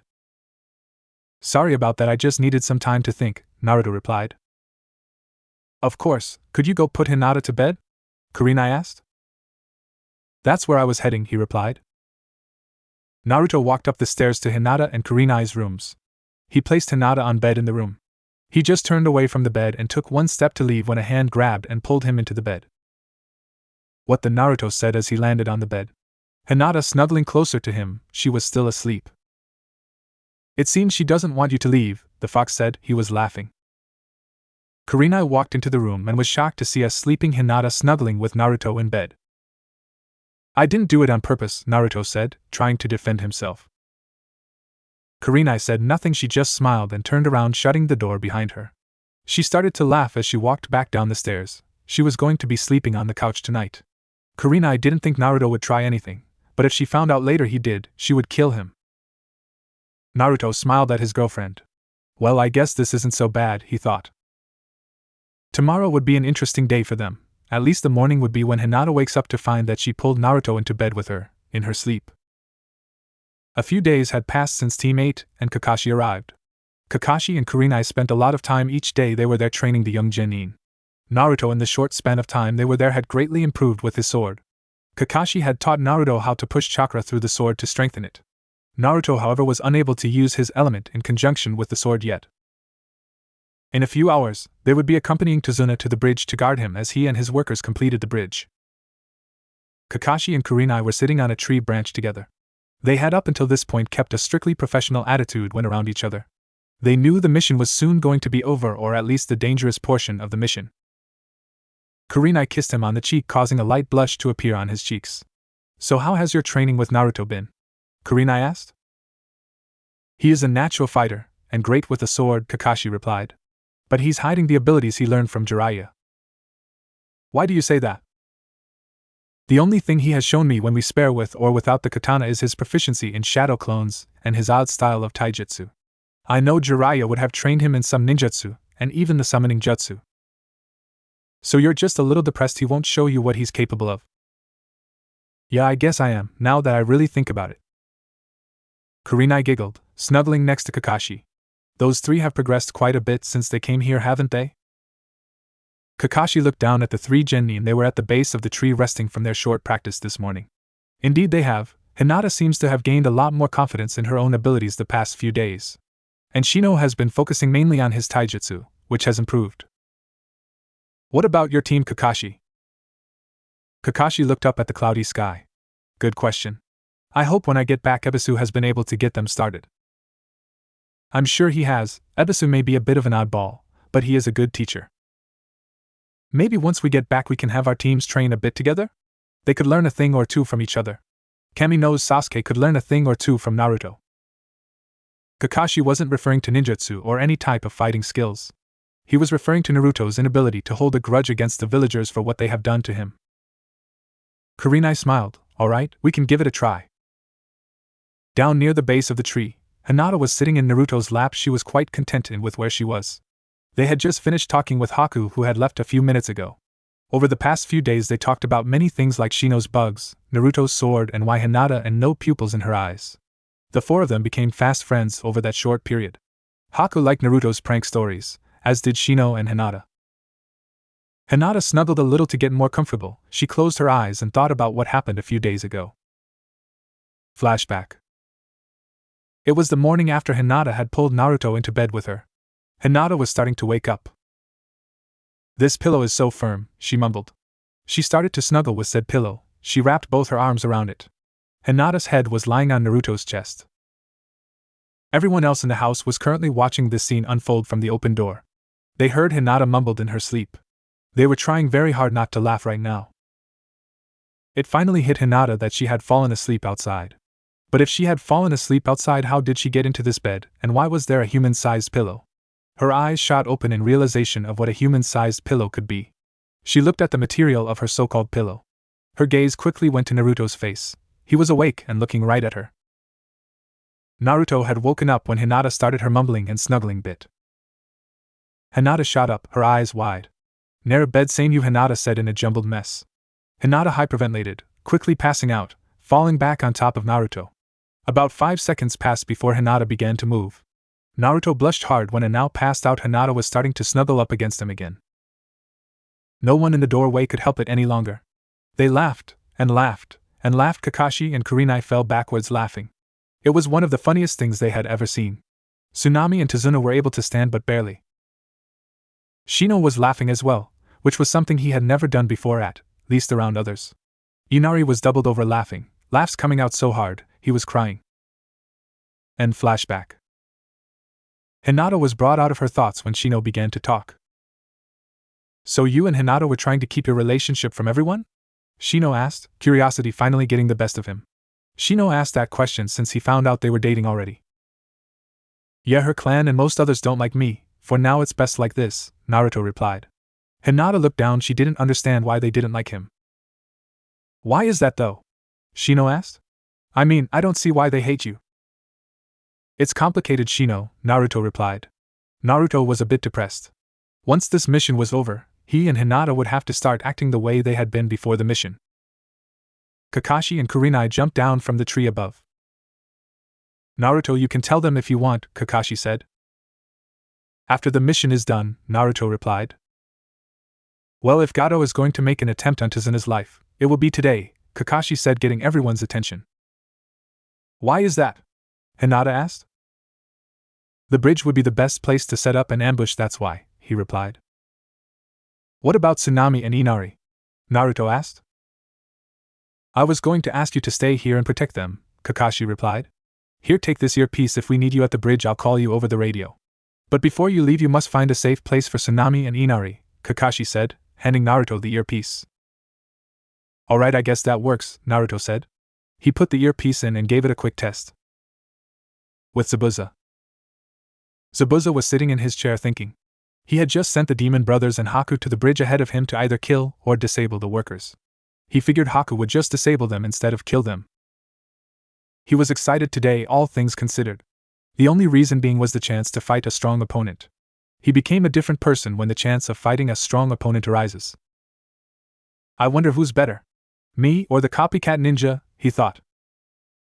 Zabuza knew he had to leave. He grabbed his sword and disappeared from the room. At the bridge, Kakashi, Kurenai, Hinata, Shino and Tazuna had just arrived at the bridge to see all the workers lying on the ground. "What happened here?" Tazuna yelled. "It seems we have company," Kakashi said. He was looking at the mist that was now forming at the other end of the bridge. "Naruto, we could use a hand over here," Kakashi said over the radio. "Coming," his voice came in reply. The Demon Brothers, Zabuza, Momochi, and what looked like a Kiri Hunter ninja were standing just outside of the ever-growing mist. "So good of you to come, copycat ninja. Looks like you are missing someone from your little group," Zabuza said. "Oh, he's coming, don't worry," Kakashi replied. "Well then, I guess we should get this party started before he arrives then," Zabuza said darkly. "I had a feeling I'd be seeing you two again," Kakashi said. He was addressing the Demon Brothers who were ready to fight. "Kakashi, I'll take the Demon Brothers, you can have Zabuza," Kurenai said. "My apologies, Kurenai-sensei, but my bugs are useless in that mist. It isn't normal," Shino said, in a low voice so only his team could hear. Kurenai nodded. "Hinata, you take the fake hunter ninja. Shino, you stay back and protect the bridge builder." "Hi," Shino and Hinata said in unison. Shino jumped back to Tazuna to guard him in case someone got by. Hinata was nervous. This was her first time attacking an opponent who was going to try to kill her. Hinata activated her Byakugan and took up a gentle fist stance. "I have to be strong. I can do this," Hinata thought repeatedly. with Naruto. Naruto had made several clones to act as sentries and alert him when someone was coming. Naruto was currently sitting in the house drinking some tea and talking with Inari and Tsunami. Do you think my grandfather will be alright? Inari asked. He was so nervous he was shaking. I'm sure he'll be fine. My team and Kakashi are there. They won't let anything happen to him, Naruto replied. One of Naruto's shadow clones had just dispersed, sending him the information that some of Gato's men were coming. What is it, Naruto? Tsunami asked. Could you guys go upstairs? We have company, Naruto said. Tsunami nodded and took Inari upstairs with her. Naruto calmly finished his tea. He heard the door open and footsteps coming closer. 2 thugs entered the room Naruto was in. Both carried swords around their waists. Well, look what we have here. A runt with a rather nice-looking sword, said one of the thugs. Where are Tsunami and Inari? He asked.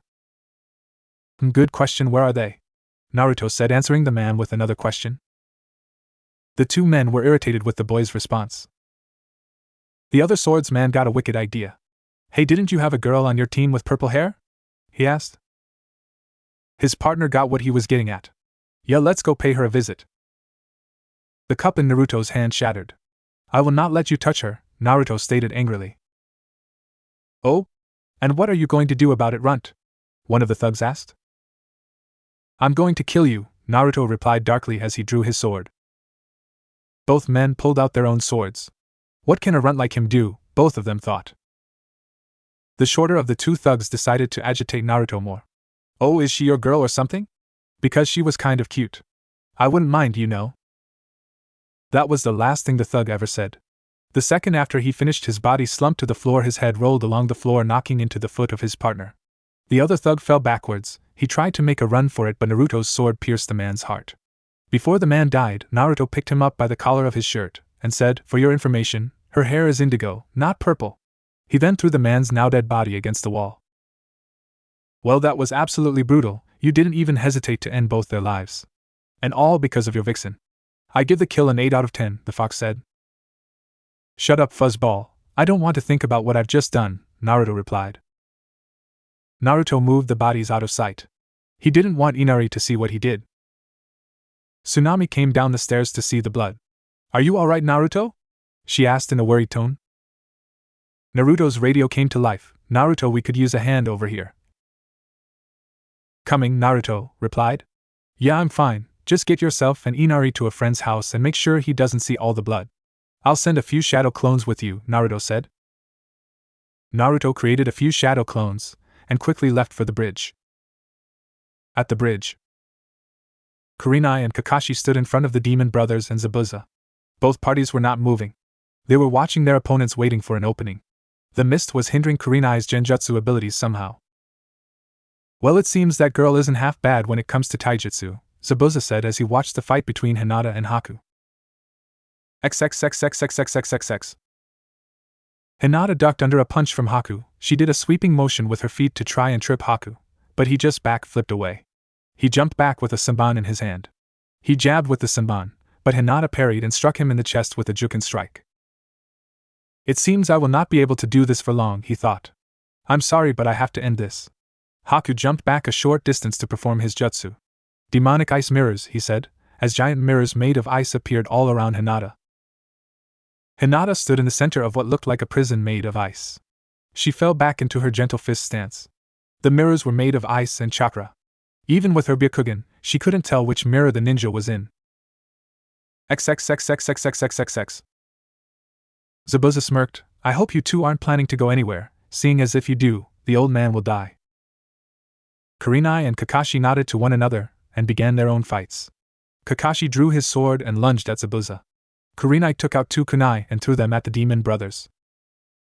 XXXXXXXXX. Haku appeared in all the mirrors, and Hinata knew she was in trouble. I do not wish to kill you. Please surrender and I will spare your life, Haku said. Hinata knew that voice, but she couldn't think of where she had heard it. I'm sorry, but I cannot do that, she replied. Haku began slow, only throwing senbon from a few mirrors at a time.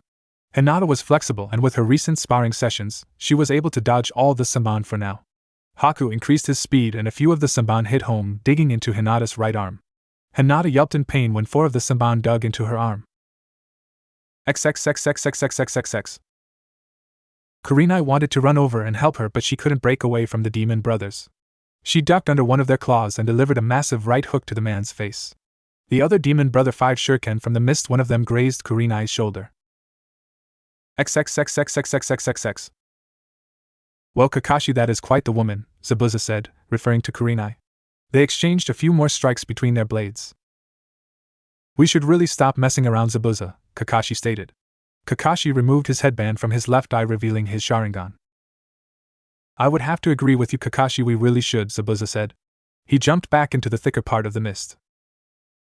Zabuza appeared behind Kakashi and slashed him in half, but Kakashi turned into water. Zabuza's eyes widened when Kakashi appeared behind him and cut him in two with his katana. Zabuza turned into water as well. Well, it seems you know the water clone jutsu, Kakashi. The two veteran shinobi continued their deadly game, each trying to think of how to best the other. XXXXXXXXX. Naruto finally arrived at the bridge. He was worried the entire bridge was covered in mist. He really couldn't see anything inside. He ran into the mist where he found Shino and Tazuna. Naruto began to panic. Where is Hinata? He asked. Shino pointed in the direction of the prison-made ice mirrors. Naruto arrived at the ice mirrors to see Hinata lying on the ground. She had about 24 senbon sticking out of her. Hinata's coat had turned a red tint from all the blood. Naruto could only stare. The rage that he felt any other time in his life was nothing compared to right now. A red chakra began to swirl around him, his eyes turning blood red with slits.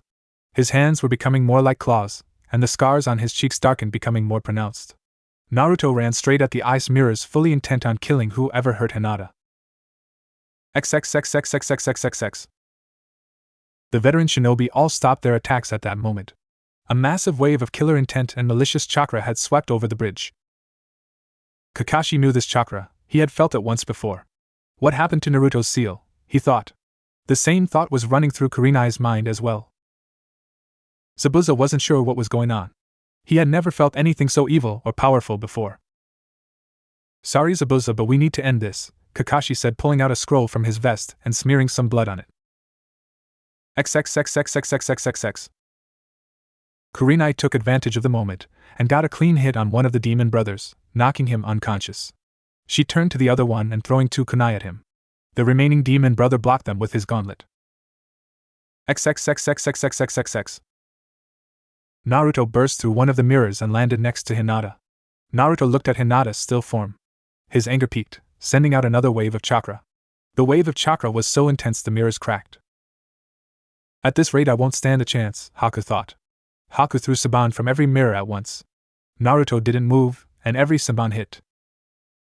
Naruto began to laugh as every senbon popped out of him, and his wounds sealed themselves.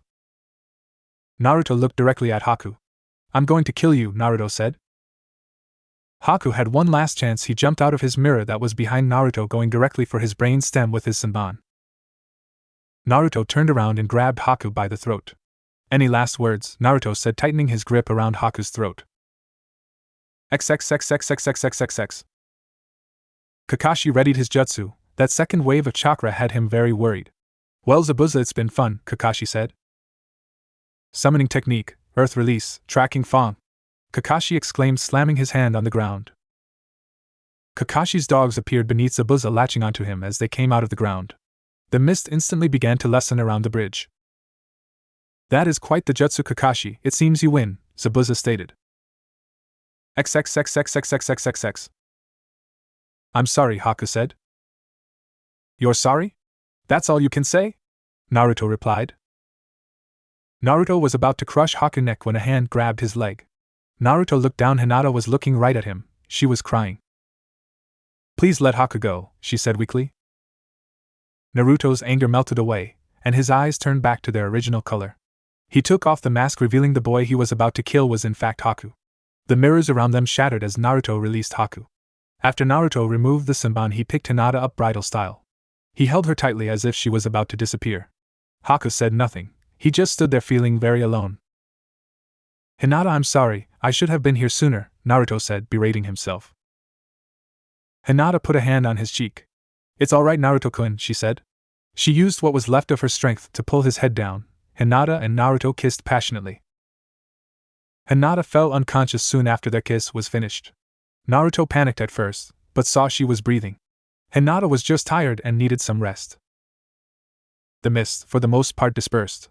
The remaining demon brother surrendered, seeing as both Zabuza and Haku were defeated. Everyone turned when they heard someone clapping. What a disappointment. After all that, you couldn't even finish the job, Gateau stated. Gateau had 100 thugs behind him looking rather bloodthirsty. Well, Kakashi, it seems I'm out of a job. How about we call a truce? Zabuza asked. I have no reason to go after Tazuna anymore. That sounds reasonable to me. Kakashi signaled his dogs to let go of Zabuza.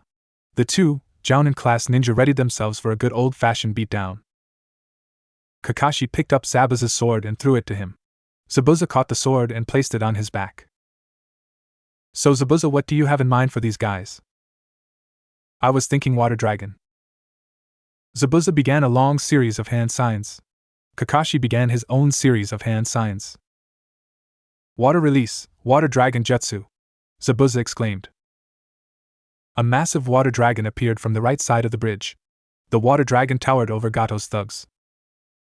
Kakashi finished his own hand signs. Lightning release, bolt, Kakashi exclaimed. A large bolt formed in Kakashi's hand made out of lightning chakra.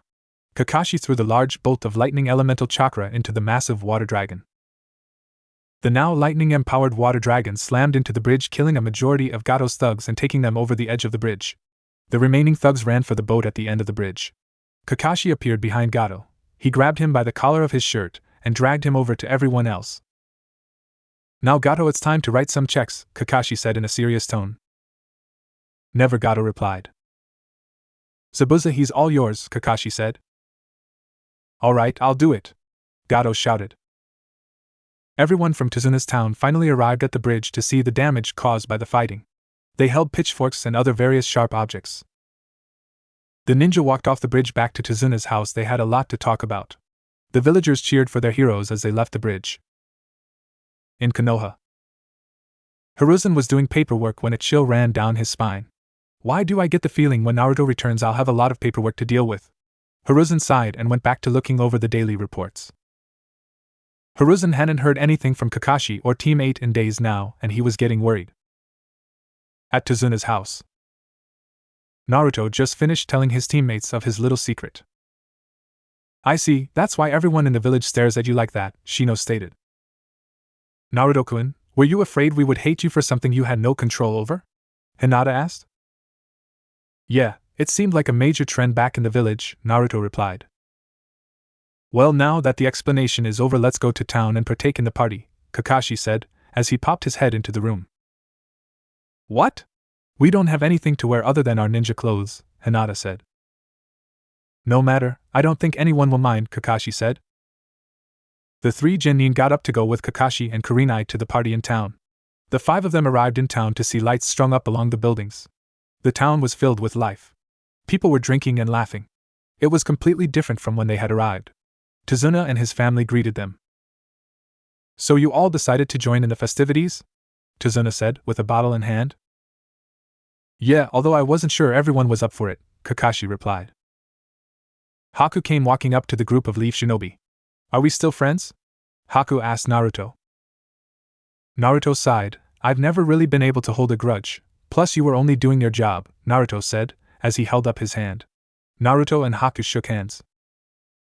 Actually, boy, his job was to kill his opponent, not just hit a few pressure points to knock them out, Zabuza said, as he came out of the crowd.